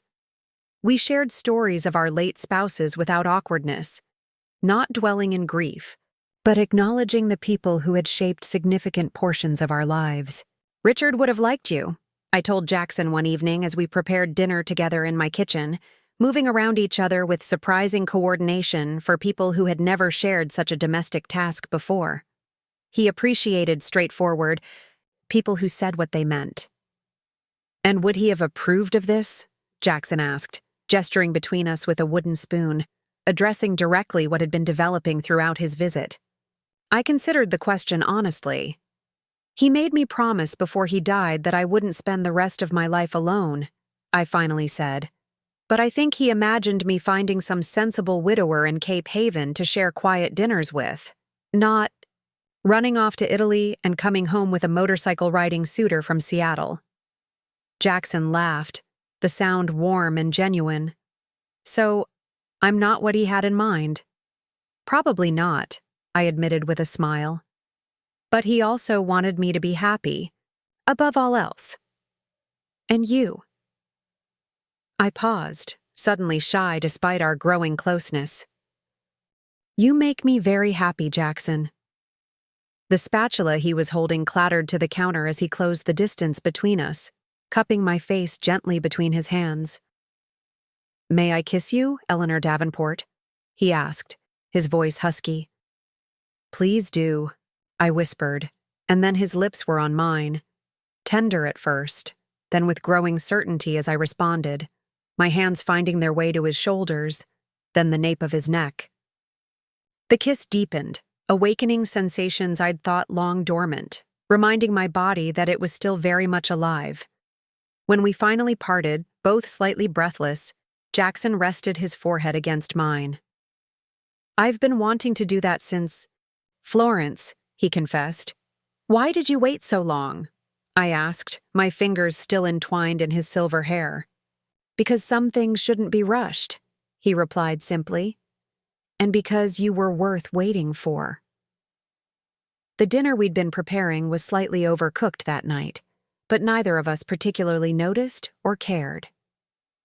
Midway through Jackson's visit, Marcus invited us for dinner, a gesture that surprised me given his previously lukewarm response to the mention of my friend from the Italy trip.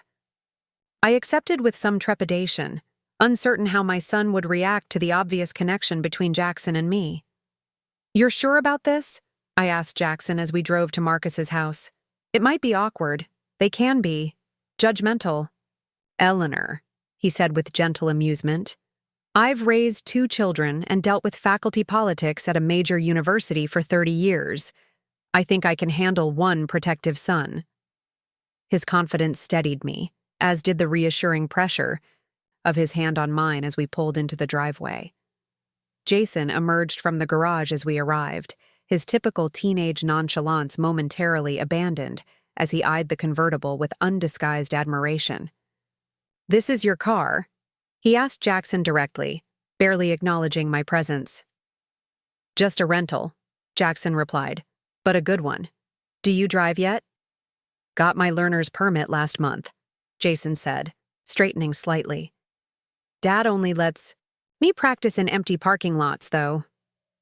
"Smart man. Your father," Jackson nodded. "That's how I started my daughter, too.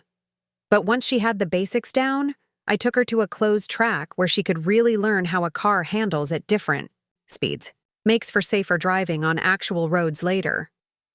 Jason's eyes widened. "There are tracks where teenagers can drive?" "Supervised, yes," Jackson confirmed. "I'd be happy to mention some options to your dad if you're interested." Just like that, a connection was established, bypassing the awkwardness I'd feared. By the time we entered the house, Jason was eagerly showing Jackson the model cars he'd assembled years ago, and largely forgotten until this moment of shared interest. Vanessa greeted us with polite warmth, clearly having made an effort with both the house and her appearance. Lily emerged from her room when called, initially maintaining her usual screen-focused detachment until Jackson mentioned that his daughter taught art history. Suddenly, Lily had questions about college programs and career paths in the arts. Marcus observed these interactions with a mixture of surprise and cautious approval. When Jackson offered to help him at the grill, I braced myself for an interrogation scene, but through the kitchen window, I could see them engaged in what appeared to be a genuine conversation, punctuated by occasional laughter. "He's nice," Vanessa commented, joining me at the window. "Different than I expected." "What did you expect?" I asked, genuinely curious. She hesitated, clearly searching for diplomatic phrasing. "I guess when Marcus said you'd met someone on your trip, I pictured. I don't know. Someone trying to take advantage, maybe. You hear stories about widows being targeted." The assumption should have offended me, but I found myself appreciating her concern, misplaced though it was. "Jackson is a retired professor, with a pension, 2 successful adult children, and a home he owns outright in Seattle," I informed her with only the faintest hint of defensiveness. "If anyone's a catch in this scenario, it's certainly not me." Vanessa's expression shifted from embarrassment to something closer to respect. "I think you're selling yourself short, Eleanor. You're—" She gestured vaguely. "You know, vibrant. Interesting, clearly capable of surprising all of us." Coming from Vanessa, this constituted high praise indeed. "Thank you," I said simply, accepting the olive branch for what it was. Dinner proved surprisingly enjoyable, with Jackson seamlessly integrating into family dynamics, drawing out Jason with questions about his interests, complimenting Vanessa's cooking with specific, thoughtful observations rather than generic praise, and engaging Marcus in a conversation about motorcycle safety that somehow managed to be both informative and gently humorous. "Your young man is quite the diplomat," Marta observed the next day when I recounted the evening over coffee at her house. "Good looking, too. Those shoulders." And the way he looks at you, like you're the most fascinating creature he's ever encountered. He does have a way of making me feel seen, I admitted, unable to suppress a smile at the memory of how Jackson's eyes had followed me throughout the evening, his attention returning to me even while engaged in conversation with others. Seen and appreciated, Marta corrected with satisfaction. As you deserve. Now, when are you going to visit him in Seattle? Turnabout is fair play, after all. The question caught me off guard, though it shouldn't have. Jackson's visit was nearing its end, and we hadn't directly addressed what would happen afterward. The idea of traveling to see his home, meet his friends, explore his world as he was exploring mine, it sent a thrill of excitement through me. We haven't discussed it, I said, trying to sound casual. It's all still very new. Marta fixed me with a knowing look. New doesn't mean temporary, Eleanor, unless that's what you want it to be. No, I answered without hesitation. No, that's not what I want. Then perhaps it's time for a conversation about next steps, she suggested gently. Before he leaves. I took her advice to heart, though I found myself uncharacteristically nervous about initiating such a discussion. Jackson and I had been living in a sort of enchanted present during his visit, neither looking backward nor too far forward, simply enjoying each day as it unfolded. Introducing the future, with all its practical complications of distance and established lives, felt like risking the delicate balance we'd achieved. The opportunity arose organically on Jackson's final evening in Cape Haven. We had returned from the Lighthouse restaurant, where we'd enjoyed an elegant dinner overlooking the harbor, and were taking a last walk along the beach beneath a canopy of stars. The night was uncommonly warm for August in New England, with just enough breeze to keep the air from feeling stifling. I don't want to leave tomorrow, Jackson said quietly as we paused to watch waves lapping at the shore, silver-tipped in the moonlight. I don't want you to go, I replied, turning to face him. These days with you have been… I don't even have adequate words, which is frustrating for someone who prides herself on clear expression. He smiled, reaching out to tuck a strand of hair behind my ear, his fingers lingering against my cheek. I know exactly what you mean. It feels like we've created our own little world here, just real enough to be meaningful, just separate enough from ordinary life to feel magical. But tomorrow reality intrudes, I sighed. You return to Seattle, I stay here, and we're separated by an entire continent. The question, Jackson said thoughtfully, is whether what we've found is worth the effort required to bridge that distance. His directness was refreshing. No games, no manipulation, just an honest acknowledgement of the situation we faced. What do you think? I asked, needing to hear his perspective before revealing my own. I think, he began, taking both my hands in his, that at our age, we know better than most how precious genuine connection is. How rare. I think what we've discovered between us deserves exploration, not abandonment. And I think I'm willing to make whatever accommodations necessary to see where this might lead. Relief and joy washed through me in equal measure. I feel the same way, I told him, squeezing his hands. Exactly the same way. So, he continued, a note of practical planning entering his voice, we need a strategy. Regular visits for… One thing, I'd like you to come to Seattle, meet my daughters, see where I live, and I'd be happy to return here whenever you'll have me. We have technology, too, I pointed out. Video calls, texts, emails. Not the same as being together, but better than nothing between visits. And perhaps, Jackson suggested cautiously, we might consider spending extended periods in each other's homes as we get more comfortable. A month in Seattle during your harsh winter months, perhaps? A month here during summer? The idea of temporarily sharing living spaces, not just brief visits, but actually integrating into each other's daily routines, felt simultaneously thrilling and terrifying. It represented a level of commitment I hadn't contemplated since Richard's death, a willingness to reshape my carefully constructed independence to make room for partnership. That's a significant step, I said honestly. But not an unwelcome suggestion. Maybe we start with shorter visits and see how it develops. Perfectly reasonable, Jackson agreed without hesitation. We don't need to rush anything. We have time. The simple statement nearly brought tears to my eyes. At our age, time was both precious and uncertain, yet Jackson spoke with optimistic assurance about our future, not with the reckless assumption of youth, but with the deliberate choice to focus on possibilities rather than limitations. When would you like to come to Seattle? He asked, his expression brightening at the prospect. Fall is beautiful there, not as cold and rainy as people think. The leaves change, Mount Rainier emerges from the clouds on clear days, and the markets are full of gorgeous produce. October, perhaps, I suggested, mentally reviewing my commitments. After the Santa Fe trip with the Cape Haven ladies, the beach house is typically quiet then, so I could stay for a week or two without disrupting the rental schedule. Perfect, he declared, pulling me close.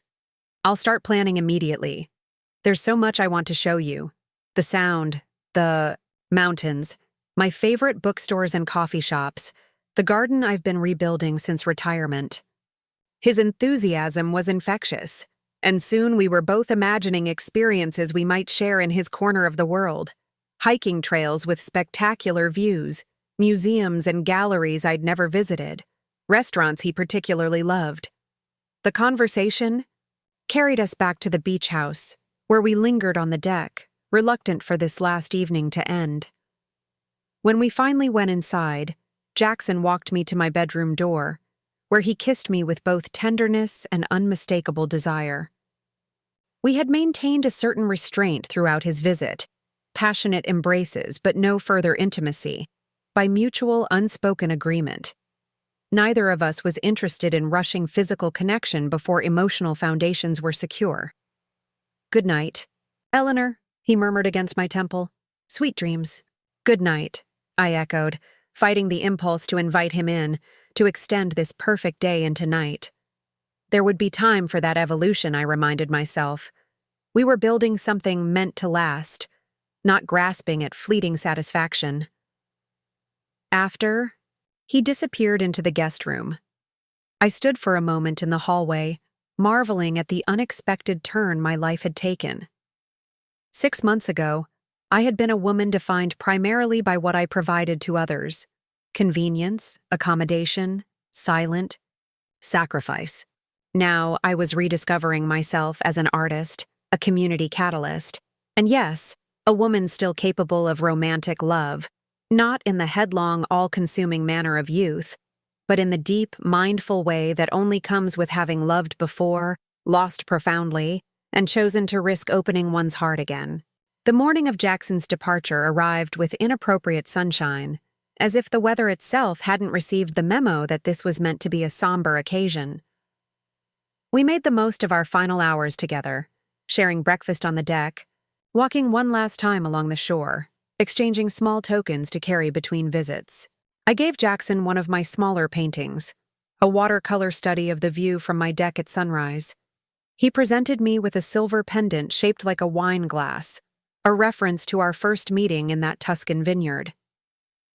To remind you where we began, he said as he fastened the delicate chain around my neck, his fingers warm against my skin, and to serve as a promise of many more shared glasses to come.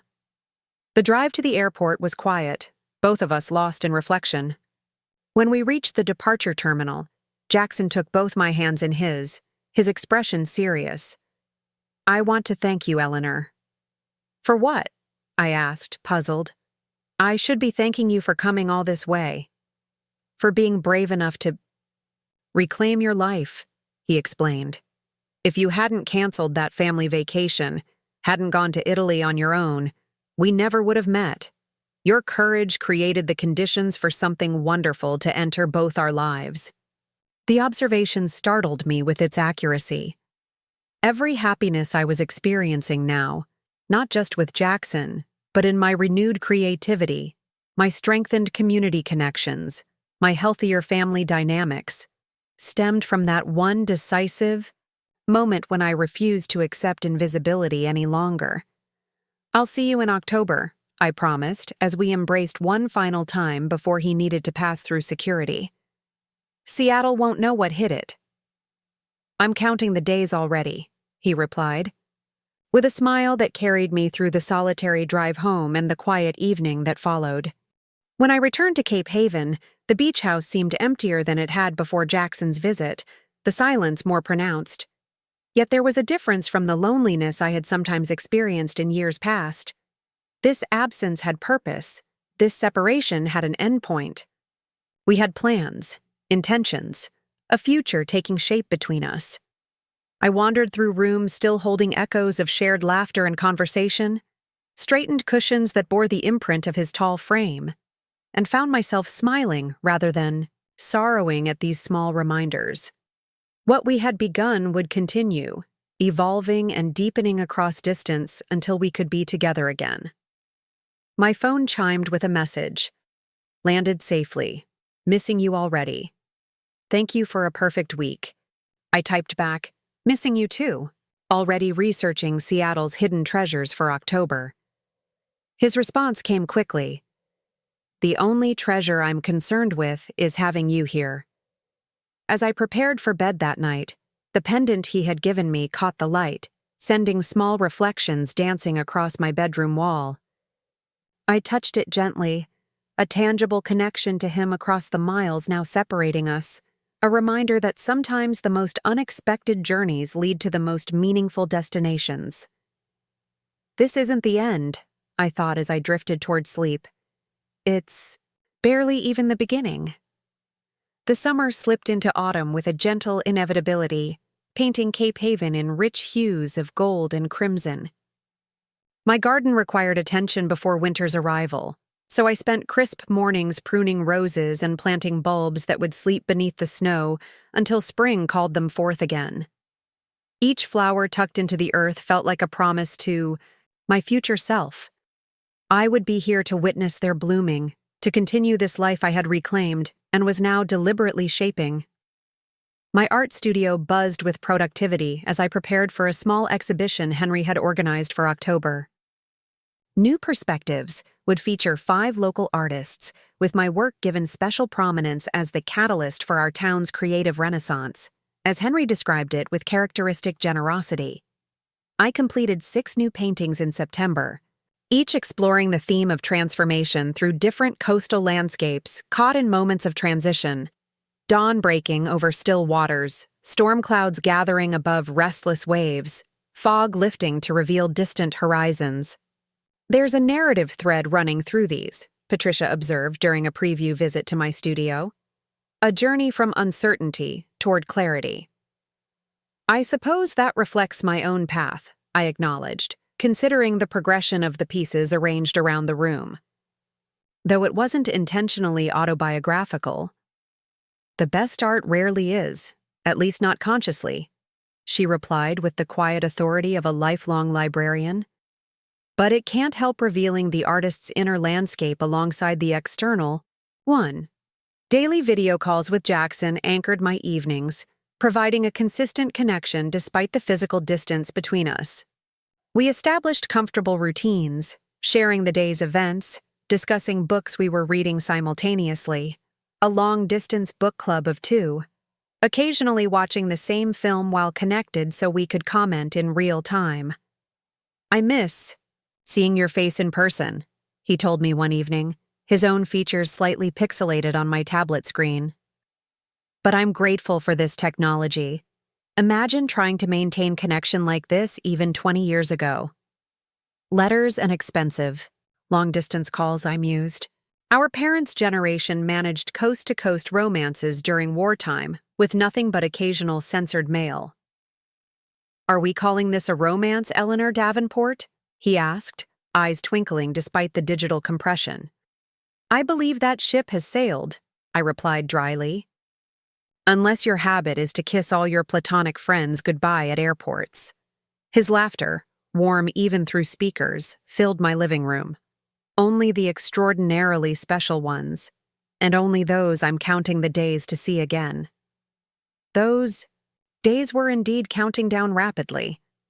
Before my planned October visit to Seattle, the Santa Fe Art Tour with Gloria's Travel Club provided a perfect bridge experience. Not quite as meaningful as seeing Jackson would be, but a welcome change of scenery and creative stimulation. 12 of us flew from Boston on a clear September morning, an unlikely band of adventurers ranging in age from Marta's energetic 74 to Gloria's sister-in-law's relatively youthful 58. What we shared wasn't age so much as attitude, determination to explore, to engage, to collect experiences rather than simply marking time. Santa Fe embraced us with dramatic landscapes, vibrant markets, and an art scene that sparked inspiration at every turn.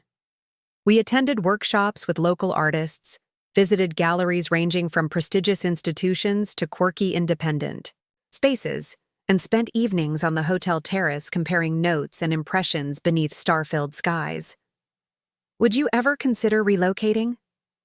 Marta asked one night as we sipped local wine and watched distant lightning illuminate the mountains. "Not necessarily here, but somewhere new? A fresh start?" The question gave me pause. 6 months earlier, I would have dismissed the idea immediately, citing responsibilities and practicalities. Now, I found myself genuinely considering the possibility. "I don't think so," I finally answered. "Cape Haven is home, not just the place, but the community we're building there. I've put down new roots, different from before, but just as meaningful." I took another sip of wine before adding, although I might consider spending winters elsewhere. New England February is an acquired taste I'm losing my enthusiasm for. Marta nodded thoughtfully. "Seattle has milder winters, I've heard. Subtlety has never been your strong suit," I laughed, acknowledging the unspoken suggestion that winter might be spent with Jackson. "But yes, I've been researching Seattle's climate. Rainy, but rarely below freezing." "Just something to consider," she said innocently. "For purely meteorological reasons, of course." The Santa Fe trip served another purpose beyond creative enrichment. It was a test run for my expanding independence. Could I leave Cape Haven for an extended period without anxiety? Could I trust that my home, my business, my newly established patterns would remain secure in my absence? The answer, I discovered with satisfaction, was a resounding yes. The beach. House rental schedule ran smoothly under Sophia's management, my studio waited patiently for my return, and even Marcus accepted my travels without comment or concern. "How was the art tour?" he asked during our weekly phone call after I returned, his interest seemingly genuine rather than perfunctory. "Inspiring," I told him. "The landscapes there have a completely different quality of light than we experience on the coast. It makes me want to experiment with new techniques." "You should," he encouraged, surprising me. "Your lighthouse painting has gotten a lot of compliments from our friends who've seen the photo I took. You've got real talent, Mom." The casual praise warmed me more than I expected. "Thank you. That means a lot." "So," he continued with studied casualness, "you're heading to Seattle next, right? To visit Jackson?" I appreciated his effort to acknowledge my relationship without awkwardness. "Yes, in 2 weeks. I'll be there for 10 days. "That's great," he said, and seemed to mean it. "We can handle any beach house issues while you're gone. Just enjoy yourself." This simple offer, to manage things in my absence rather than questioning why I needed to go, represented significant growth in our relationship. Marcus was gradually accepting that my life contained dimensions beyond my role as his mother and his children's grandmother. As my Seattle trip approached, I focused on wrapping up local commitments. The New Perspectives exhibition opened with unexpected success, drawing visitors from neighboring towns and even garnering a feature in a regional arts magazine. My paintings sold well, an affirmation that felt meaningful, not because I needed the income, but because it validated my artistic voice. "You've started something important here," Henry told me during the closing reception. "Not just for yourself, but for Cape Haven. This town has always had creative people, but they've worked in isolation. You've helped create community around creativity." "That was never my intention," I admitted. "I was just reclaiming something I loved." "The best revolutions often start that way," he observed. "One person refusing to accept limitations becomes permission for others to do the same." The idea that my personal journey might have broader implications still felt strange, almost uncomfortably like unearned recognition. Yet I couldn't deny the evidence: the growing attendance at Patricia's discussion groups, the waiting list for Gloria's next travel adventure, the 3 other women who had rented studio spaces in town. After seeing my example, something was shifting in our community, with ripples extending beyond my individual choices. I packed for Seattle with meticulous attention, selecting clothes suitable for the Pacific Northwest's changeable autumn weather, but also, I admitted, to myself, choosing items that highlighted my best features. I included one elegant outfit for meeting Jackson's daughters, comfortable walking shoes for exploring the city, and the turquoise dress he had particularly admired during his Cape Haven visit. The night before my departure, I walked alone on the beach, listening to waves tumbling pebbles in the darkness. The sound had been the backdrop to so many pivotal moments in my life. Grief after Richard's death, determination after overhearing Marcus and Vanessa's hurtful comments, contemplation during Jackson's visit. Now it accompanied anticipation as I prepared to step further into this unexpected chapter. "I'm nervous," I confessed to Marta over coffee the morning of my flight. "What if it's different there? What if we don't fit into each other's worlds as seamlessly as we imagine?" "Then you'll figure it out," she said practically. "Or you won't. Either way, you'll have lived boldly instead of wondering what if for the rest of your days." Her straightforward perspective steadied me, as did the knowledge that regardless of how this relationship developed, I was returning to a full life in Cape Haven. My happiness no longer depended on others' validation or inclusion. I had built something meaningful that existed independent of any romantic connection. The flight to Seattle passed in alternating states of reading, dozing, and quietly rehearsing possible scenarios for the airport reunion. When we finally landed and I made my way to the arrival area, all rehearsals proved unnecessary. Jackson stood waiting, his face lighting with joy when he spotted me, and everything else fell away as he enfolded me in an embrace that felt remarkably like coming home. "You're really here," he murmured against my hair. "I've imagined this moment for weeks."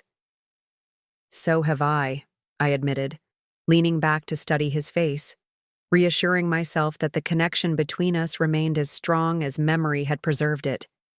The drive from the airport offered my first glimpses of his world, a landscape of dramatic contrasts where water met mountains, modern architecture nestled alongside historic districts, and even under gray skies, vibrant color seemed to emerge from every corner.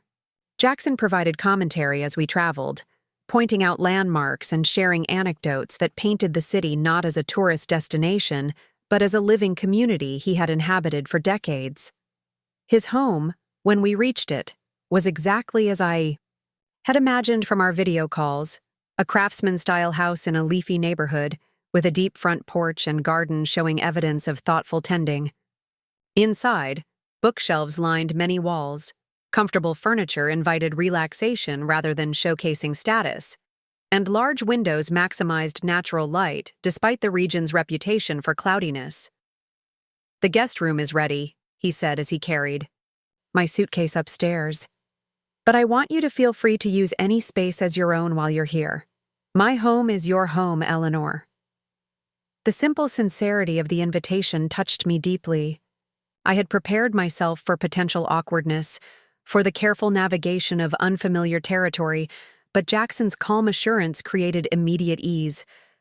This wasn't a formal visit, but the natural continuation of what had begun in Italy and deepened during his time in Cape Haven. The first few days passed in a pleasant rhythm of exploration and relaxation. Jackson showed me his favorite parts of the city, quiet corners of sprawling parks, small museums celebrating specific cultural contributions, local markets where vendors greeted him by name. We cooked together in his kitchen, walked along the sound-watching ferries traverse steely waters, and spent one memorable afternoon at his university campus, where former colleagues welcomed me with genuine warmth. "They've heard quite a bit about you," Jackson explained as we left a particularly lively lunch with his department friends. I may have become somewhat effusive when describing the remarkable woman I met in Italy. "Effusive?" I questioned with mock severity. "You? The man who once told me he considers most adjectives superfluous?" "You inspire linguistic excess," he replied, his hand finding mine as we walked beneath trees shedding golden leaves onto ancient pathways. "You should be flattered." The planned dinner with Jackson's daughters arrived midway through my visit. I had spoken with both women briefly during video calls with their father, but had yet to meet them in person. Despite Jackson's assurances that they were supportive of our relationship, I felt the familiar flutter of nerves as we prepared for their arrival. "They're going to adore you," Jackson said confidently as he uncorked wine in preparation. "Just as I do." The casual declaration, our first direct acknowledgement of deeper emotions, momentarily diverted my attention from dinner anxiety. "Is that so?" I asked, keeping my tone light despite the sudden acceleration of my pulse. He set down the wine bottle and turned to face me fully, his expression earnest. "You know it is, Eleanor. I've been falling in love with you since that vineyard in Piedmont. I just wasn't sure if saying it aloud would please you or pressure you." The simple honesty of his statement demanded equal authenticity in return. "It pleases me," I assured him, moving closer. "Very much. And yes, I do feel the same way, though it still surprises me sometimes. Finding this kind of connection at our age." "Why should it surprise you?" he asked, brushing a strand of hair from my face with tender precision. "The capacity for love doesn't diminish with time. If anything, it deepens, becomes more discerning, more appreciative of genuine compatibility rather than superficial attraction." "How did you get so wise?" I murmured, leaning into his touch. "Extensive research," he replied with a smile, "and the good fortune to find someone worth applying those lessons with." The doorbell interrupted what promised to be a significant moment, but perhaps that was appropriate. Our relationship wasn't developing in isolation, but within the context of established lives, complete with family connections and obligations. Love at our age wasn't about dramatic gestures or grand pronouncements, but about thoughtful integration, the careful blending of separate lives into something that enhanced rather than diminished either individual. Jackson's daughters, Catherine, an art history professor at a small college in Oregon, and Elizabeth, a pediatrician with 3 children of her own, proved to be engaging, intelligent women who had clearly inherited their father's direct communication style and observant nature. Initial polite conversation quickly evolved into genuine exchange as they asked thoughtful questions about my work, my community projects in Cape Haven, and yes, my relationship with their father. "Dad says you're responsible for his new passion for Italian cooking," Catherine commented as we enjoyed the meal we had prepared together, a rustic pasta dish reminiscent of our culinary tour. "I merely introduced him to proper techniques," I demurred. "The passion was already there." "Like his passion for motorcycles?" Elizabeth asked with a mischievous glance at her father. "Another recent development that gave us minor heart attacks when he first announced it?" Jackson laughed, unperturbed by the gentle teasing. "My daughters seem to believe that reaching a certain age means surrendering all adventurous impulses in favor of sensible hobbies like birdwatching and collecting commemorative stamps." "We just worry," Elizabeth clarified, though her tone remained light. "Especially when you're living alone and suddenly embracing activities with higher than average Injury statistics. He's not alone anymore, Catherine pointed out quietly, her gaze shifting between her father and me with perceptive assessment.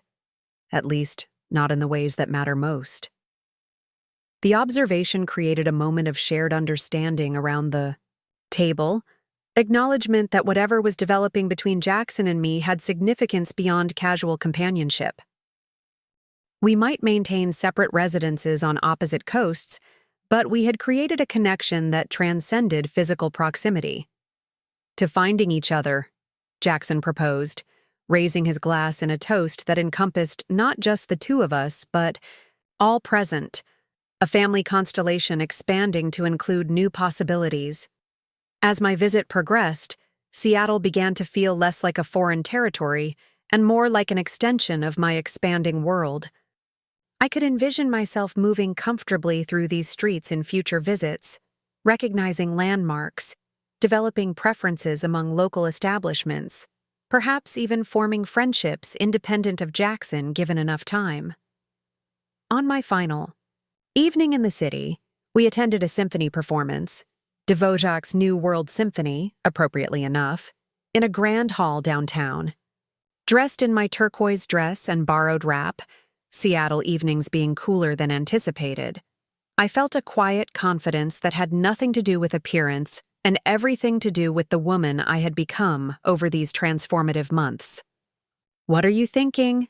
Jackson whispered as the orchestra tuned their instruments, the discordant notes gradually resolving toward harmony. "That I'm exactly where I'm supposed to be," I replied truthfully. "In this moment, in this place, with you." His hand found mine in the dimming light, our fingers intertwining with the ease of long familiarity, though our connection was still relatively new. When the music began, those haunting, hopeful notes evoking both nostalgia for what was left behind and anticipation for discoveries ahead, I found myself moved to unexpected tears. Jackson noticed immediately, his thumb gently wiping moisture from my cheek in a gesture of such tender understanding that it nearly undid me completely. He didn't ask why I was crying, didn't try to fix or solve. He simply acknowledged my emotion and offered quiet presence alongside it. Later, walking back to his car through light rain that turned streetlights into shimmering halos, I tried to explain what had overwhelmed me during the concert. I keep thinking about that moment last. Spring, standing in Marcus's hallway, hearing them dismiss me as too old, too burdensome for their vacation. How small I felt then, how invisible. I paused, searching for the right words. And now here I am, on the opposite side of the country, having built a life I never imagined possible. It's not that I need their approval anymore. It's that I finally fully understand I never did. "Liberation," Jackson nodded, his arms secure around my waist as we walked. "Recognizing that your worth was never contingent on their validation." That's a profound realization at any age. "It took me 68 years, I said ruefully.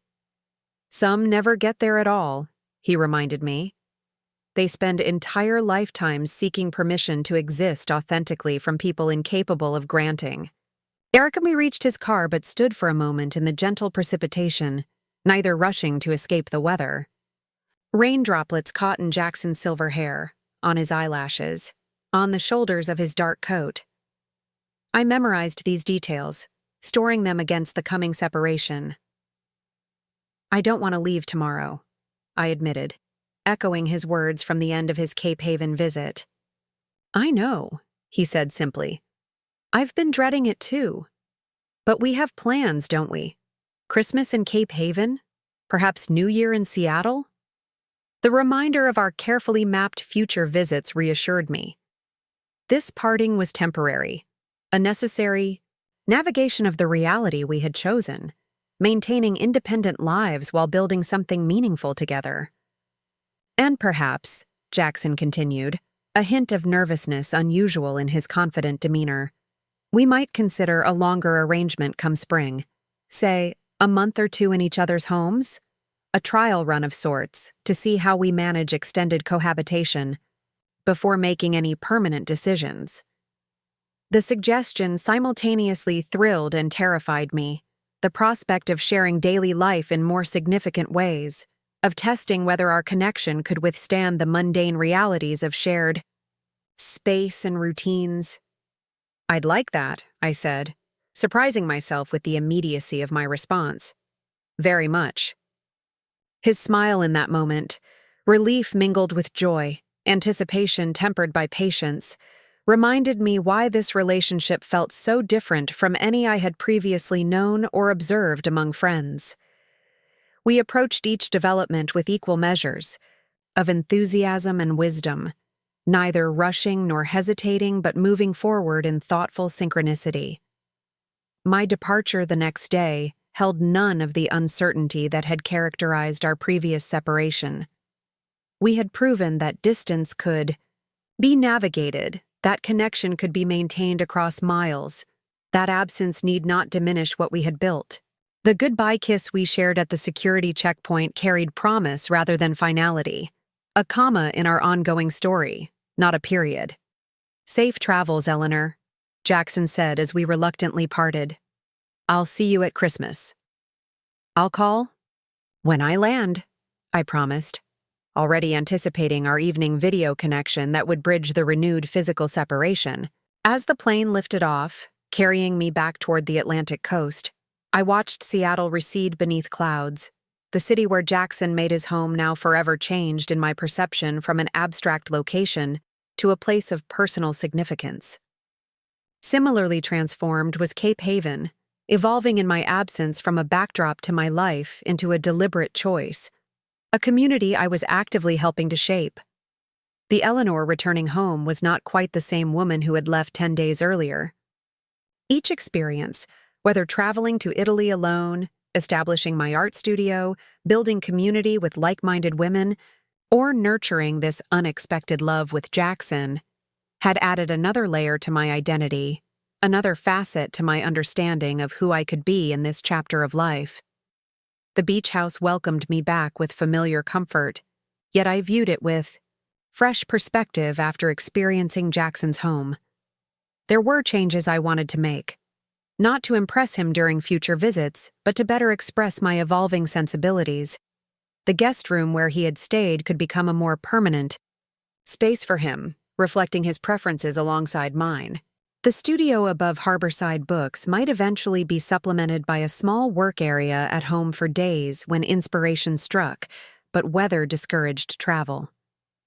These contemplations of shared future unfolded naturally as I unpacked and settled, back into Cape Haven rhythms.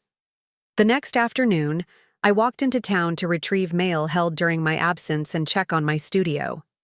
Henry greeted me warmly at the bookstore, eager to share news of continued interest in our exhibition and propose new community art initiatives.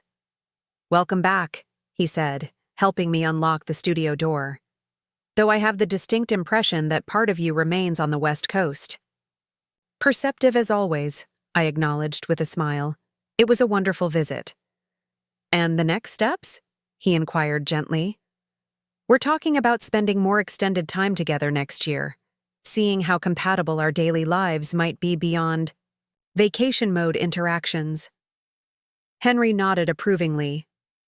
"Sensible yet optimistic. A good approach at any age, but especially valuable with the perspective you both bring to the relationship."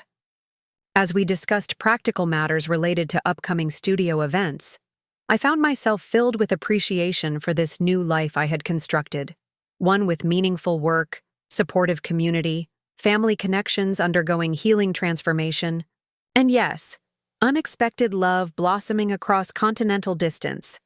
The beach house that had nearly become a battleground had instead become a launching pad for previously unimagined possibilities. Marcus's thoughtless words, "Mom, we didn't think you'd want to come. The trip might be too strenuous for someone your age," had catalyzed not just a single decisive action, but an entire recalibration of how I defined myself and my place in the world. By excluding me from their vacation, my family had unwittingly opened the door to a life far richer, far more authentic than the one I would have lived had I continued to shrink myself for their comfort.